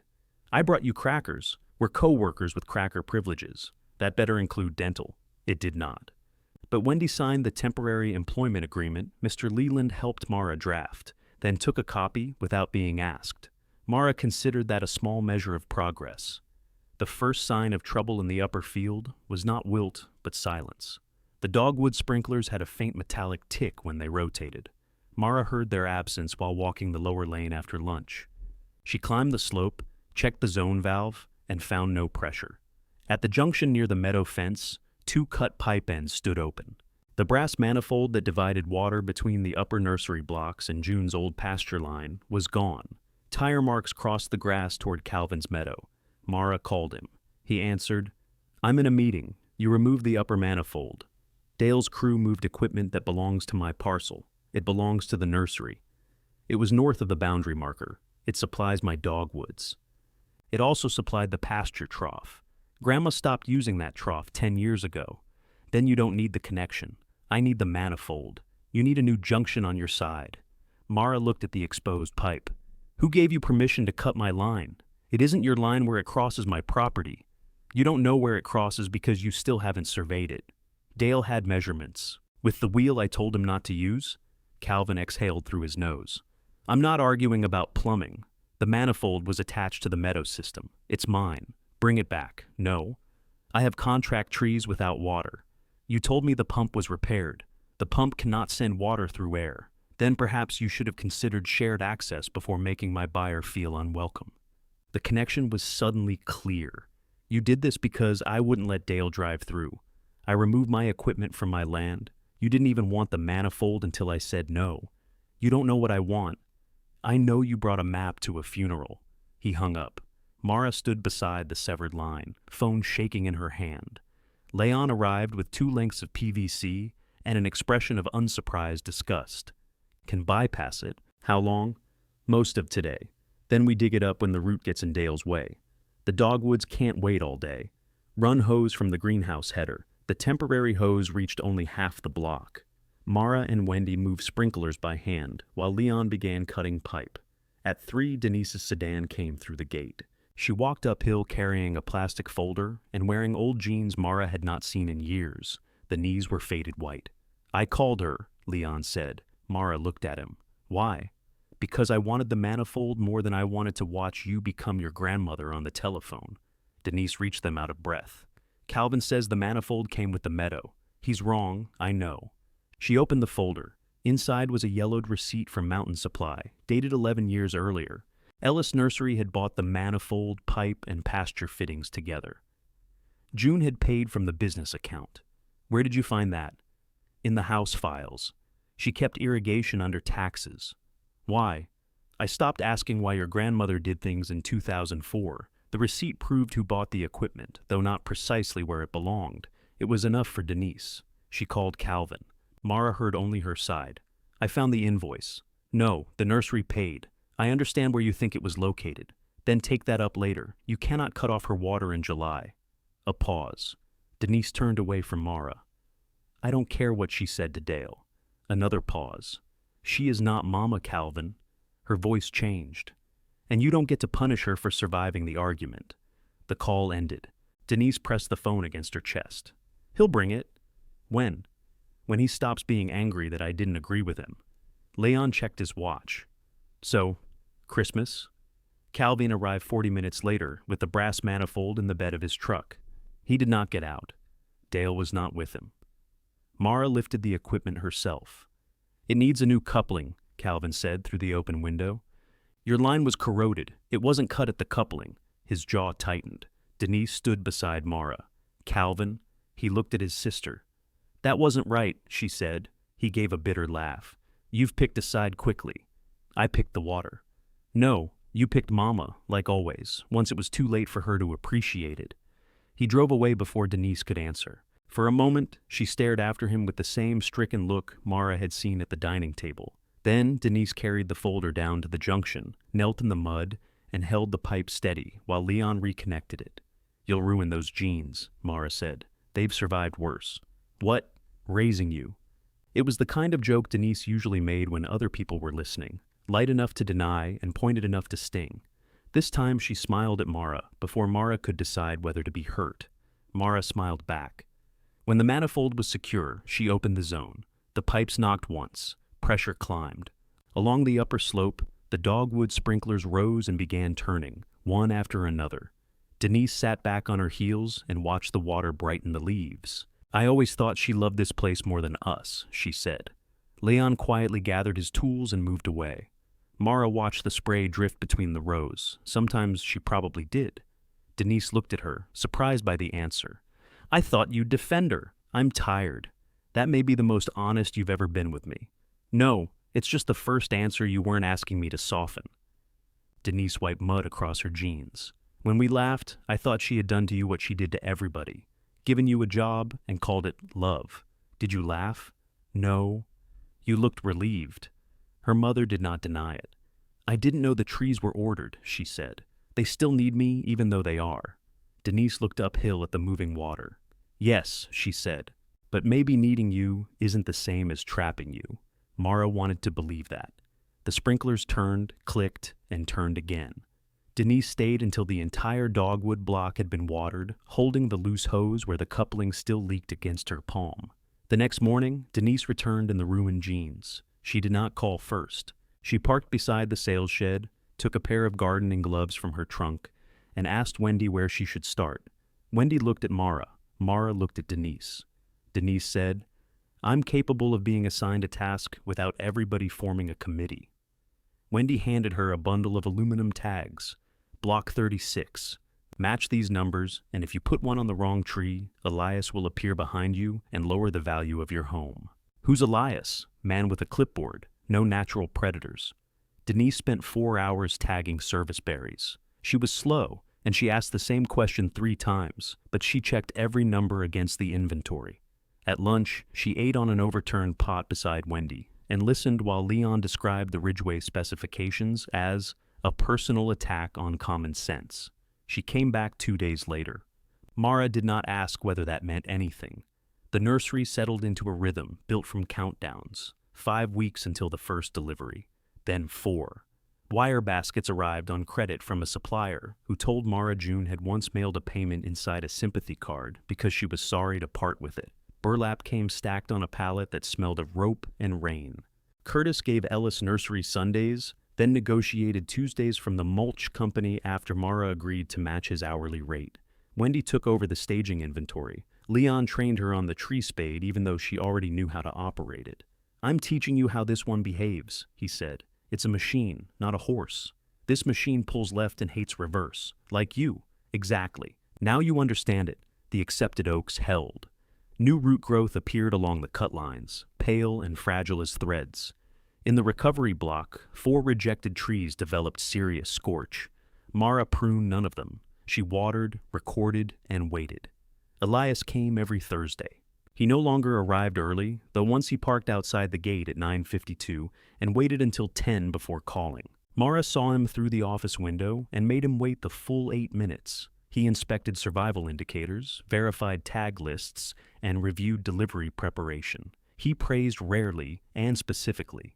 "Block 36 is accurate," he said, after checking Denise's tags. Mara looked toward the upper field, where her mother was helping Wendy wrap trunks. "She did that." "Your mother?" "Yes." "The one Leon dislikes?" "Leon has a broad dislike portfolio." Elias closed his folder. June didn't talk about her children much. She talked around them. She once said one of them could find insult in a thank you note. That could be any of them? Could it be you? Mara considered. Yes.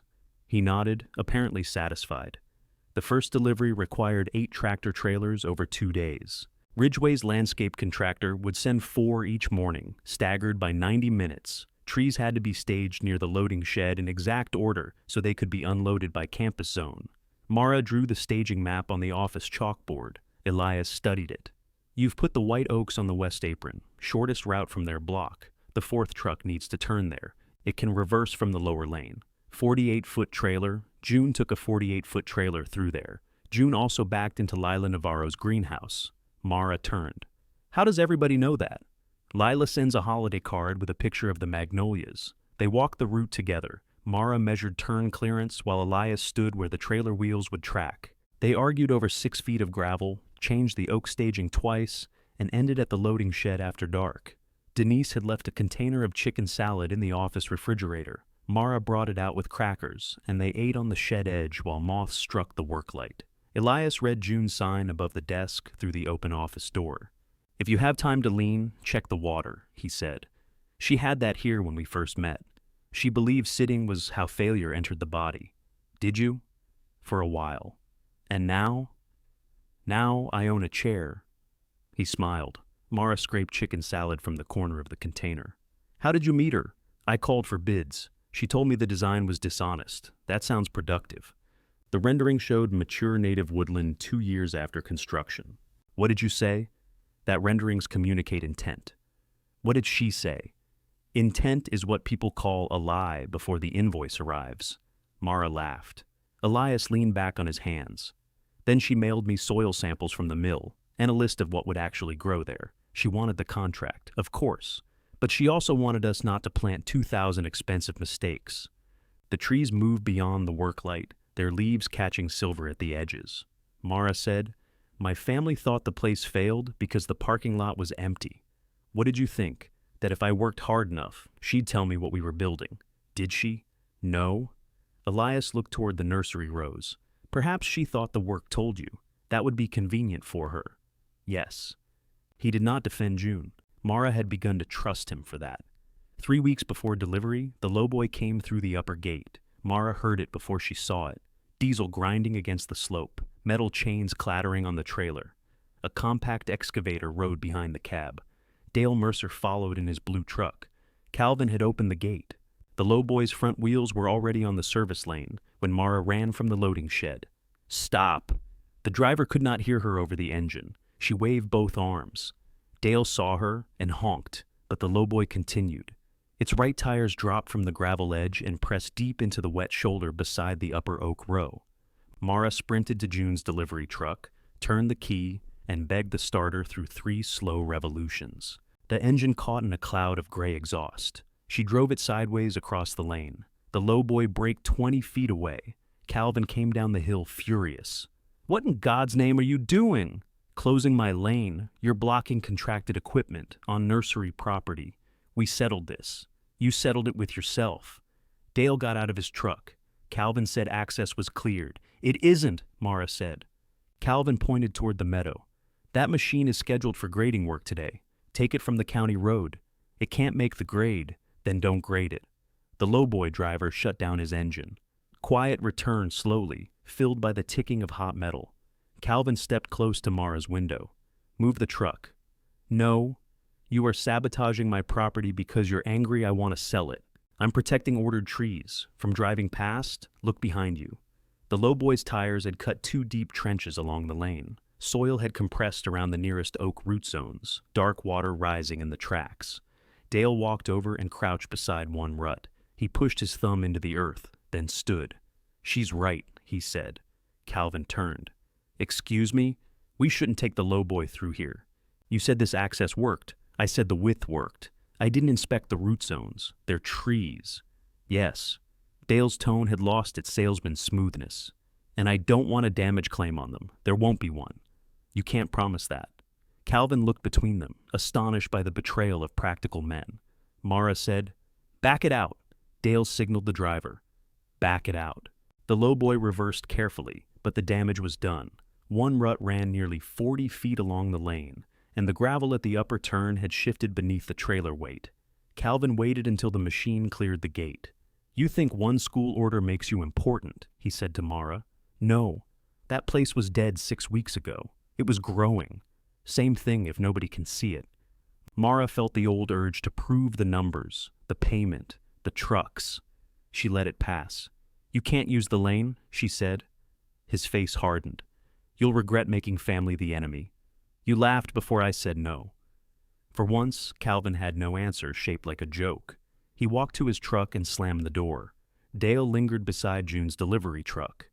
"You'll need stone in those ruts before your trailers come. I know. I can send a load." "No, I'm not asking to use the lane. Calvin will say it's a favor he owns." Dale rubbed the back of his neck. "Probably." Mara softened a fraction. "Thank you for stopping the lowboy. I should have checked first." "Yes." He accepted that without argument and left. June's truck chose that moment to stall crosswise. Leon arrived with the skid steer 20 minutes later and found Mara sitting on the running board. "Strong blockade," he said. "Thank you? Be stronger if it moved." They towed the truck free, then spent 2 days repairing the lane. Stone consumed money meant for fuel. The compacted shoulder had to be loosened by hand to avoid cutting oak roots. 3 trees showed no immediate damage, but Mara added them to daily monitoring. The delivery countdown reached 6 days. Weather reports began mentioning a tropical system moving inland from the coast. At first it was a chance of showers, then 2 inches, then 3, beginning the night before the first trucks were due. Mara called Elias. "We need to move the delivery. The campus crane schedule is fixed," he said. "If we delay, the next opening is 12 days, and rescheduling costs come out of the balance." "Yes." "Can the contractor cover the trees on site?" "They can protect what arrives. The risk is getting them out of your field." Mara looked through the office window. 412 trees waited in staged rows, root balls wrapped and tied, tags turned outward. The repaired lane lay pale and solid beneath a lowering sky. "We proceed," she said. Elias did not immediately answer. "Are you sure?" "No. That isn't reassuring. It's honest." The first rain struck the office roof at 11 that night. By midnight, water ran in silver sheets beneath the work lights. Mara stood in June's green raincoat at the edge of the loading ground, watching the west apron soften under her boots. The first truck was due in 6 hours. At 12:15, the west apron took Mara's heel. She pulled her boot free and watched muddy water fill the hole. The white oaks could not remain there. The fourth trailer would cut through the softened edge, and if its wheels sank, no amount of optimism or June's delivery truck would pull 48 feet of loaded steel back onto gravel. Mara called Leon. He answered with, "What broke?" "Nothing yet." "Then why are you ruining the surprise?" "The apron's going soft." "How soft?" "I lost part of my boot." Retail pavement. She looked toward the sales yard. Concrete walkways ran between empty display benches, wide enough for customers and narrow enough to make every turn difficult. The trailers can't get between the benches. So, remove the benches. There are 30. I didn't ask how many. The line went dead. Mara called Wendy next. "I'm awake," Wendy said. "You don't sound awake." "I've been awake incorrectly. I need to move staging." "Of course you do." "Retail pavement." "Of course you do." "Bring dry socks." That was never possible. Wendy arrived first, wearing red boots, yellow rain pants, and a sweatshirt beneath her waterproof jacket. Leon came 10 minutes later, with Curtis behind him in the mulch truck. Rain hammered the metal roofs. The work lights turned it white. Leon stepped onto the apron, sank half an inch, and returned without comment. "I was hoping you'd tell me it was fine," Mara said. "At my age, hope should be used responsibly." They began dismantling the retail yard. The display benches had been bolted to concrete in arrangements June considered attractive and everyone else considered inconvenient. Curtis loosened hardware with an impact wrench, while Wendy and Mara carried metal frames into the greenhouse. Leon marked new staging positions on the pavement with orange paint. At 1, Mara called Elias. He answered without greeting. "I've been watching the radar. The west apron is unusable. We're moving the first 2 loads onto retail concrete. Can the trailers turn? They'll back in from the road. That blocks 1 lane, for 20 minutes each. If the sheriff objects, tell him we're improving the canopy. I don't think he reports to me. Could have fooled me." "You have a folder." Elias was silent for a beat. "The contractor has ground mats. I can send them with the first trailer. They need to be here before the first trailer. I'll bring a stack from the campus." "How? Truck? Alone? Do you have a better person available at 1 in the morning?" Mara looked at Wendy, who was kicking a stubborn bench while criticizing its ancestry. "No. I'll be there in an hour. You don't have to." "Yes, I do." He arrived at 2:20 with 12 black composite mats stacked in the bed of his pickup, and 2 graduate horticulture trainees who looked delighted to be awake in terrible weather. Both were adults in their late 20s, dressed in campus rain gear and carrying thermoses. "This is Amaya Rhodes and Brent Cole," Elias said. They volunteered. Amaya offered Mara a gloved hand. "We were modeling stormwater runoff." Brent looked around the flooded yard. "Now we can stop pretending." Mara gave them tag lists and put them under Wendy's direction. They verified the new staging order while the nursery crew moved trees from the apron. Each root ball weighed hundreds of pounds. Curtis operated the skid steer with forks beneath the wire baskets. Mara guided him through the rain. Leon checked every tie after placement. They moved the red maples first because their truck was due at 6. At 3:30, the skid steer's rear wheel dropped into the edge of the lowboy rut beneath the fresh stone. The machine lurched. A maple slid sideways on the forks. Its root ball struck the ground, tearing burlap along the bottom. "Kill it!" Leon shouted. Curtis shut down. For 1 second, everyone stood frozen in rain. Then Mara crawled beside the root ball. Soil had broken away along one side. A thick root showed through the torn fabric. "We can rewrap it," Brent said. Mara touched the exposed root. "Not for this load. The tree's fine," he said. "It might be?" Ridgway didn't order might. Elias crouched across from her. Water ran from his hair onto his face. "We can assess it," he said. Mara looked at the tag. Red Maple 2, 2-114. Accepted. Zone C, East Courtyard. "Take it off the list," she said. "Use 22-119. Elias checked his tablet. "That's in the second wave. It exceeds the same specification." "It does. Then substitute." He nodded. No argument, no praise. Mara appreciated both. They moved the damaged maple beside the recovery oaks, wrapped the exposed ball against further washout, and continued. At 4:45, Denise came down the hill carrying a cardboard tray of coffee beneath June's golf umbrella. Paula followed with grocery bags held against her chest and clear plastic covers over her shoes. Wendy looked at the covers. You planning to preserve those for evidence? Paula looked down. One had already torn. I was told there was pavement. We moved trees onto it, Mara said. Denise gave her coffee. What can we do? Mara almost said nothing. June's sentence from the ledger surfaced before the word left her mouth. Make sandwiches, she said. Then match the food to the trucks. Drivers first, crew second, nobody gets skipped. Paula blinked. How many people? I don't know.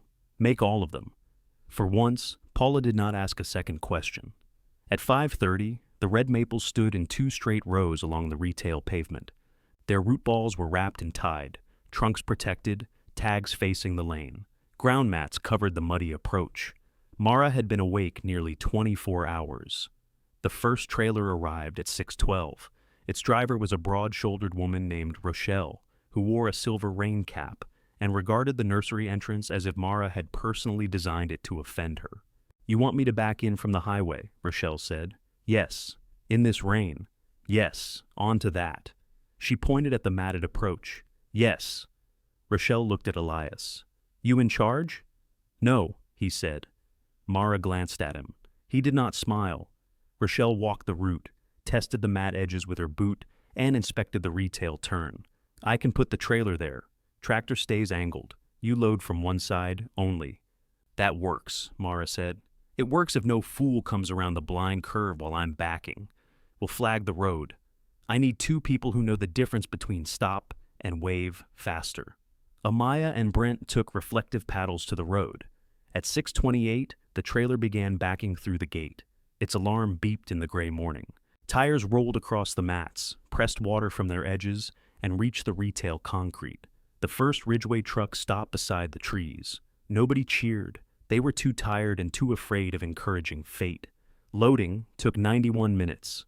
Leon checked placement while Mara matched every tag to Rochelle's manifest. Curtis lifted. Wendy secured trunks against rubbing.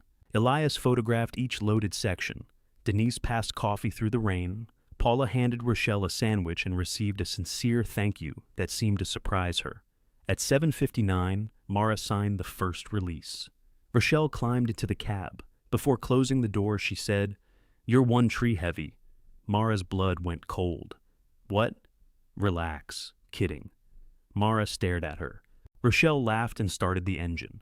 If you ever come back here, Mara called, I'm putting you in a wire basket. The truck pulled out at 8:14, carrying 52 red maples toward Ridgeway.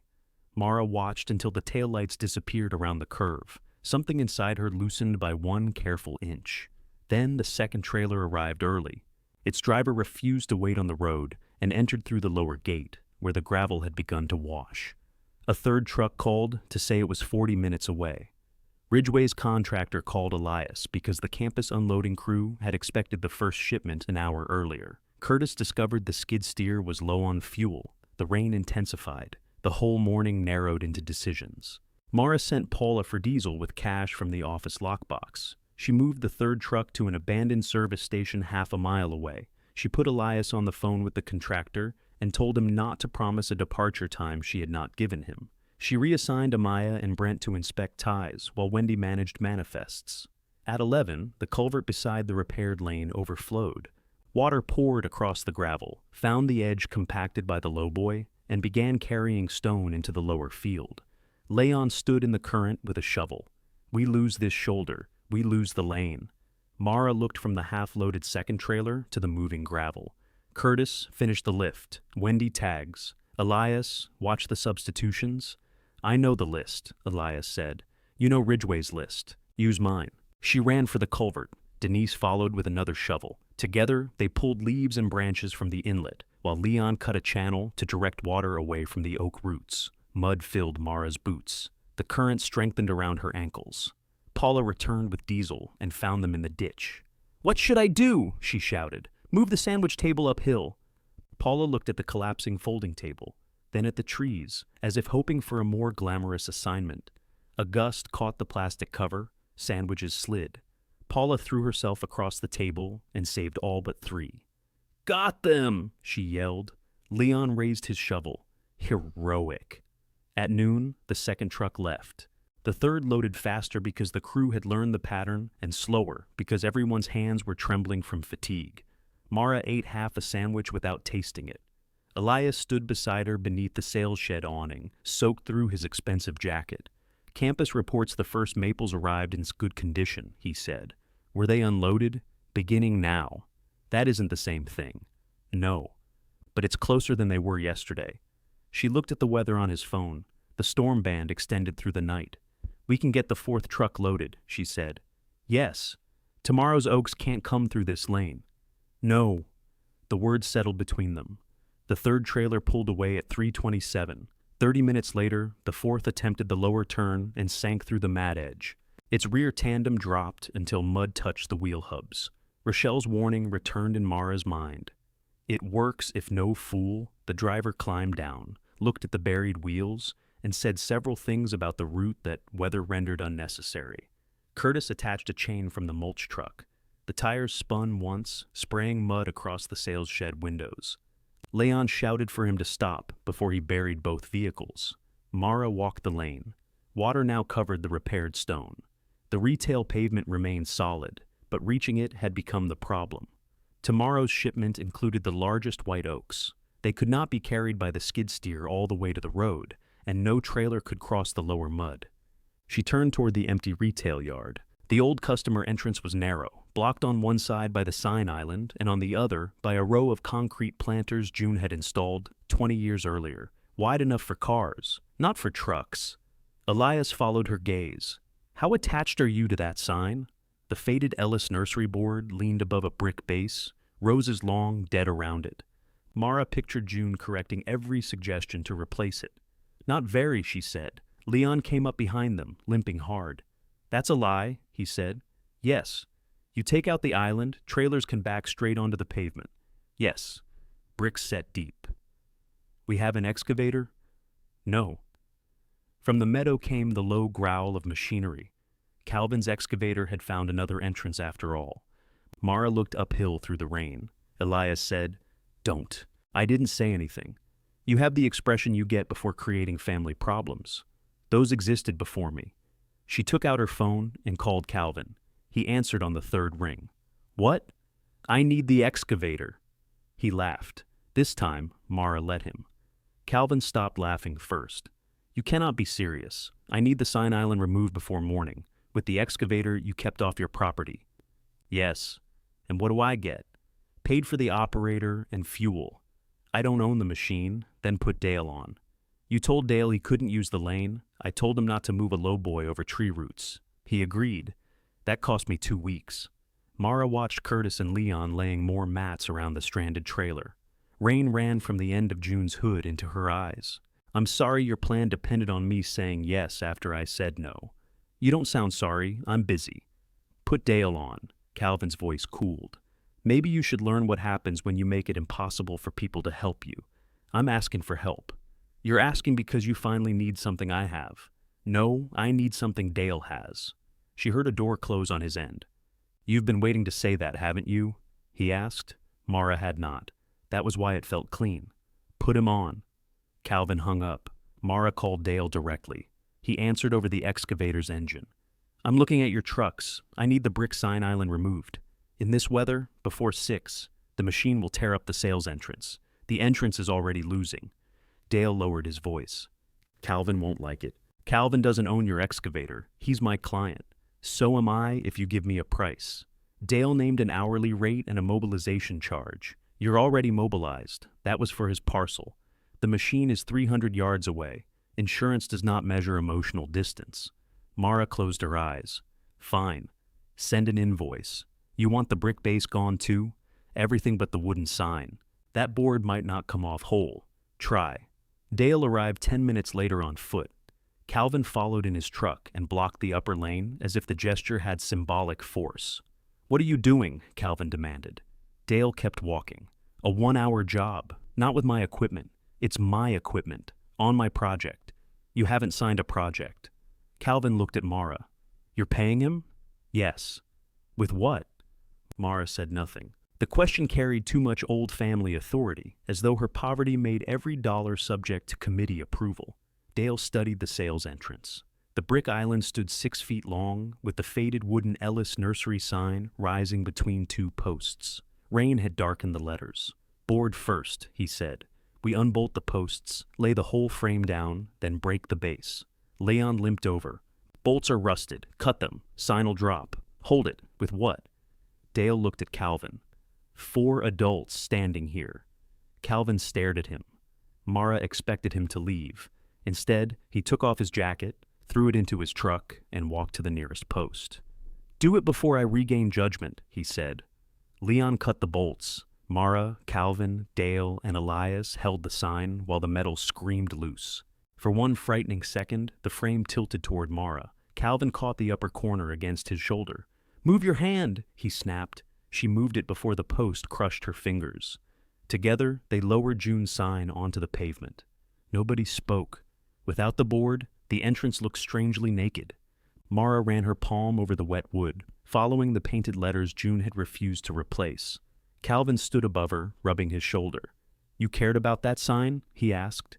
"Yes." "You told Dale to take it down." "I needed the road." He looked toward the trucks and staged trees. Hundreds of root balls filled the retail yard, every tag facing outward. Graduate trainees in Ridgeway rain gear moved between them with clipboards while drivers drank coffee under the awning. The failed nursery had become so busy Calvin had nowhere dry to stand. He said, "Mama would have made everybody wait. Grandma isn't filling the order." His mouth tightened. "No," he said, "I guess she isn't." The excavator came down the hill. Its bucket broke the brick base into sections. Mara felt each impact beneath her boots. Dale scooped away the rubble, widened the entrance, and graded a straight approach onto the retail pavement. The work took 43 minutes. Then he moved to the stranded fourth trailer. With the excavator pulling gently from the front and Curtis's truck stabilizing from behind, the tandem wheels climbed out of the mud. The driver backed through the new entrance without touching the lower lane. At 6:30 that evening, the fourth truck left for Ridgeway. Calvin watched it go.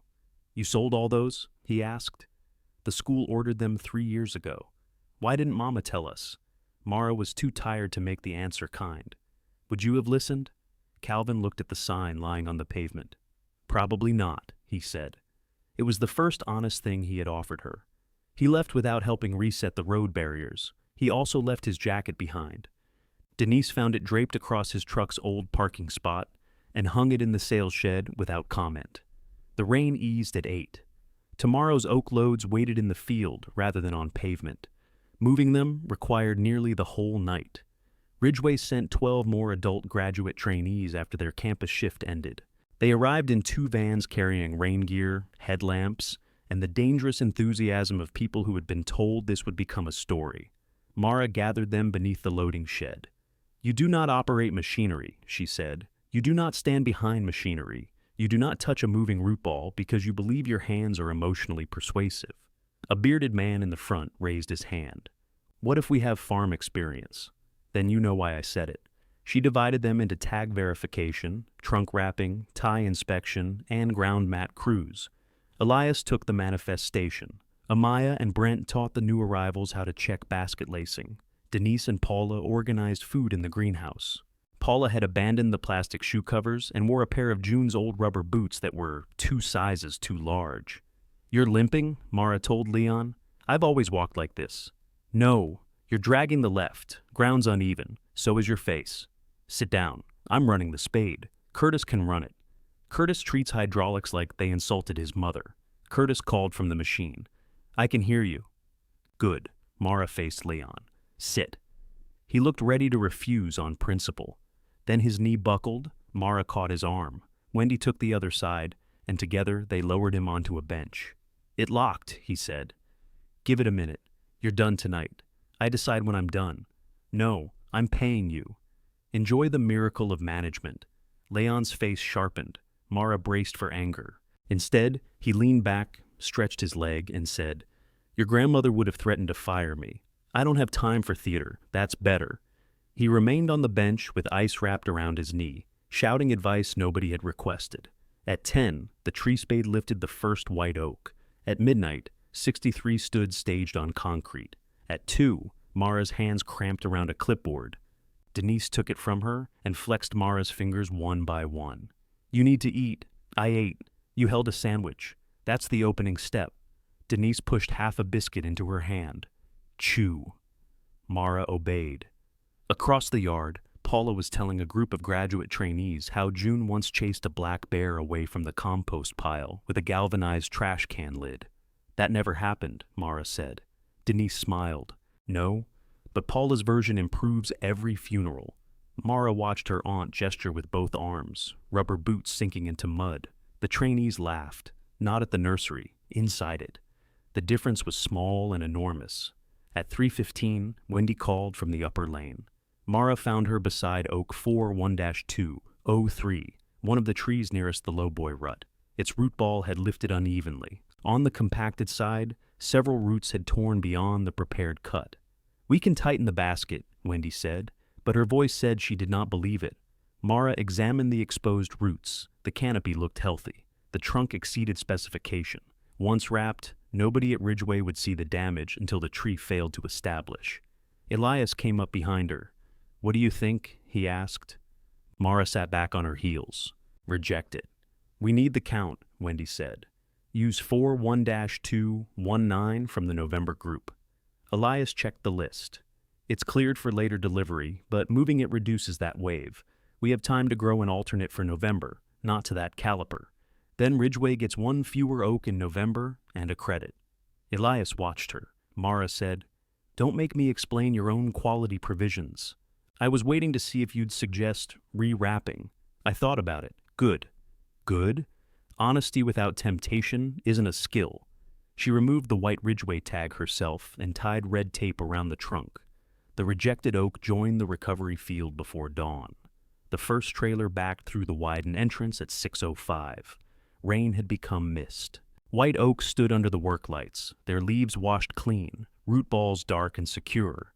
Drivers moved through the yard with manifests. Graduate trainees formed verification pairs. The nursery crew took their stations without Mara assigning them. Loading began. The first oak truck left at 8:19, the second at 10:42. Ridgeway reported both arrivals accepted.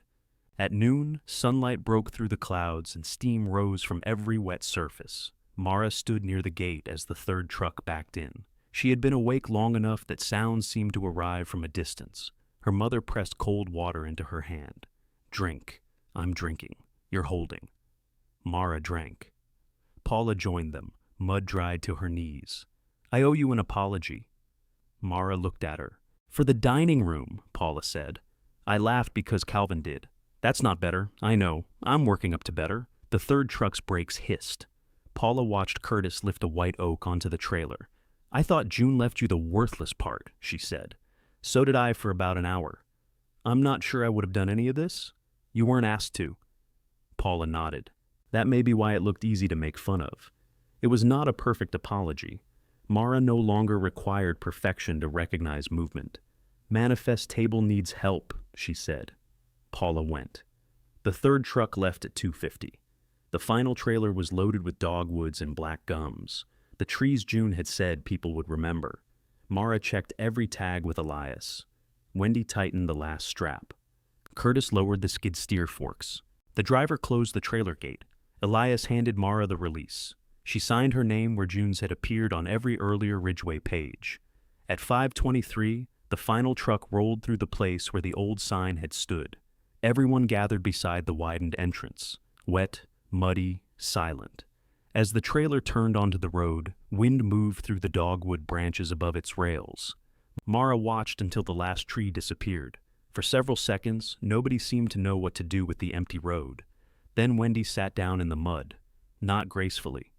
She folded where she stood. Red boots stretched in front of her, and began laughing. Curtis leaned against the skid steer. Amaya and Brent applauded. The other Ridgeway trainees joined until the sound traveled across the stripped retail yard and into the rows. Leon lowered himself onto June's wooden sign. Get off that, Mara said automatically. He looked up at her. There she is. Denise laughed. Paula cried, which she attempted to disguise by becoming very interested in a box of wet manifests. Mara did not celebrate, not yet. The final truck had left the nursery. It still had to reach Ridgeway. pass receiving inspection, and unload without one of the dogwoods shifting or a black gum arriving with a broken leader. Elias read the worry on her face. "I'm riding with the manifest," he said. "You're soaking wet. I'll try not to damage the paperwork. Call me when they unload." "I was planning to. Not when they arrive. When the last tree is off." "Mara, what?" "Sit down before you become a medical event." She sat on the corner of the brick rubble because it was closer than arguing. Elias left in his pickup behind the trailer. The graduate trainees returned to campus in their vans. Rochelle honked from the highway as she passed with an empty rig, one hand raised through her window. Curtis drove the skid steer into the loading shed and shut it down. Without engines, alarms, rain, or shouted tag numbers, the nursery became unnaturally quiet. They cleaned because stopping felt more dangerous.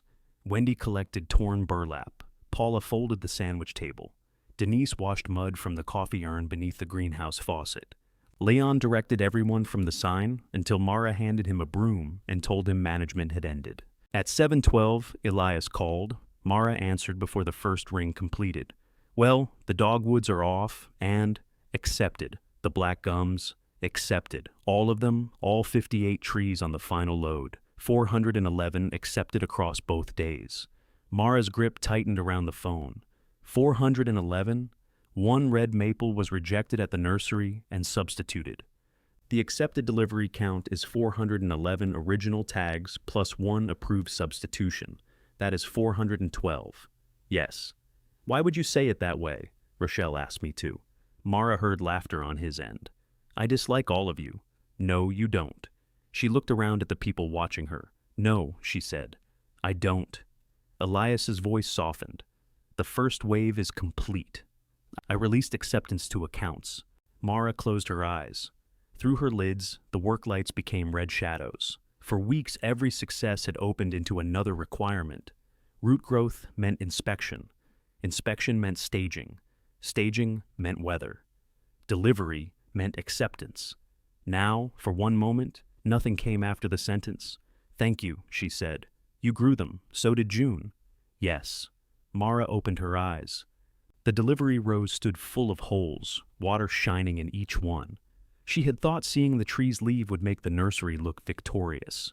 It looked wounded. Elias said, "I'll call tomorrow about the second wave, after 10. When Mara lowered the phone, Wendy asked, "Well?" "Accepted." Wendy launched the broom into the air. It struck the greenhouse roof and dropped directly into a mud puddle. Leon said, "That's why we don't celebrate with tools." Denise crossed the yard before Mara could stand. She wrapped both arms around her, pressing Mara's face against the shoulder of her wet jacket. For years, Denise's hugs had felt cautious, as if affection were a beverage likely to spill on good clothes. This one was messy and too tight. Mara held on. Behind them, Paula said, "I assume there's no pie left." Curtis opened the sales shed refrigerator. "There is," he said. "Question is whether it's pie in the legal sense." They ate the remains of Leon's pecan pie with plastic forks at June's sales counter. The crust had absorbed refrigerator moisture, and a corner tasted faintly of chicken salad. Nobody complained. After the others left, Mara walked the delivery rows alone. Each empty hole held evidence of years she had believed were going nowhere. February mornings with frozen fingers. August afternoons when June refused to close early. Leon swearing at irrigation valves. Wendy singing off-key in the potting house. Mara turning roots without knowing what the trees were becoming. She stopped beside the hole left by the first white oak. "You should have told me," she said.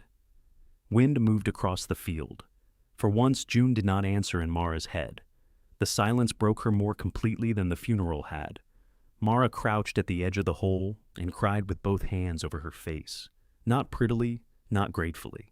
She cried because June had trusted her and used her, taught her and concealed from her, loved her with work until Mara could no longer tell where one ended and the other began. A flashlight beam crossed the ground. Leon stopped several feet away. "Everybody left," Mara said. "Forgot my toolbox. You keep forgetting it near me. I'm aging." She wiped her face on June's sleeve. The rows looked terrible. "Yep. It took 7 years to fill them. Yep. Now they're holes. That is the usual result of selling trees." Mara laughed through her tears. Leon sat beside her with difficulty. "She should be here," Mara said. She was. That isn't enough. No. He did not tell her June would be proud. He did not explain grief or point toward the next delivery. He sat beside the empty hole until Mara was ready to stand. The first wave payment reached the business account 5 days later. It looked enormous for the length of time, between opening the banking app and paying everyone. Mara paid Ernie's pump invoice first, then payroll, baskets, burlap, fuel, stone, insurance, and the tree spade transport. She set aside the taxes June had underestimated in blue pencil. The remainder was enough to prepare the second wave and keep Ellis Nursery breathing. Not enough to become rich, enough to stop choosing between water and wages. She showed the numbers to Wendy and Leon. Wendy tapped the payroll forecast. This means my job exists. It means it exists through the contract. After November, we need new orders. Good. Good? I don't trust jobs that promise forever. Leon studied the column Mara had added for pump maintenance. Look at you, he said, planning for trouble without leaving blank lines. The remaining Ridgeway deliveries went out beneath clearer skies. The second wave contained river birches and service berries. The third carried red maples to the restored mill courtyards. In October, black gums left the nursery with leaves already turning scarlet. Each truck made the empty rows broader. Not every tree passed. Mara removed 13 more from delivery after finding defects or poor recovery. Ridgeway accepted substitutions where it could. Where it could not, the school took a credit. The rejected trees joined the recovery field instead of disappearing into a burn pile. 4 of the pump-damaged oaks died. Mara hated losing them, but she cut them down herself. Leon milled 1 trunk into rough boards for a work table. The other 34 remained under observation, including Oak 4-1-2-03, whose torn roots began producing new growth before the first frost. Lila collected her 2 days of labor in August. Mara, Wendy, Curtis, and a heavily supervised Leon lifted 40 magnolias at Blue Heron Nursery. On the second afternoon, Lila brought Mara a contract inquiry from a hospital, expanding its rehabilitation gardens. I told them you report bad stock before the customer finds it, Lila said. That isn't much of a sales pitch. It is to people who've bought trees before. Mara bid cautiously. The hospital ordered 64. Ellis Nursery reopened the retail shed 3 mornings a week, though Mara refused to fill the benches with cheap flowers just to make the parking lot look successful. She sold native shrubs, young trees, and the kind of advice June had always given free and angrily. Denise worked the register on Saturdays. The first morning, she undercharged a man for 3 viburnums and accidentally gave him $4 too much in change. Your mother is stealing from us in reverse, Leon told Mara. Denise pointed at the door. You have oaks. He went. Mara never returned to the guest room. She rented a small apartment above a hardware store, 12 minutes from the nursery. The radiators clanked at night. The kitchen floor sloped toward the stove, and the landlord accepted plants in partial payment for the security deposit. Denise helped carry up the 2 suitcases from Mara's hatchback. At the apartment door, she said, You know you could have stayed. I know. Was it because I called it a guest room? Partly. Denise looked down the narrow stairs. It was always your room. Not after Grandma left it to you. I didn't mean, I know what you meant. Mara set down the blue suitcase. I need somewhere I'm not staying because somebody needs me or because I need them. Denise nodded slowly. That sounds lonely, she said. It might be. Is that what you want? No, it's what I want to choose from. Her mother considered the distinction. Then she picked up the second suitcase and carried it inside without trying to improve the answer. Calvin paid to cut a separate gravel entrance from the county road to the meadow. Dale did not buy the land. He said the grading costs changed the numbers. Calvin blamed Mara for exactly 1 dinner, until Paula asked why his profitable deal required free use of somebody else's road. He stopped mentioning it.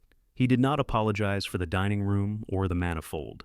He visited the nursery once to retrieve his jacket and found June's sign laid across sawhorses while Mara repaired the frame. You putting it back? He asked. Not outside. Why? The entrance needs to stay wide for trucks. He rubbed one of the faded letters with his thumb.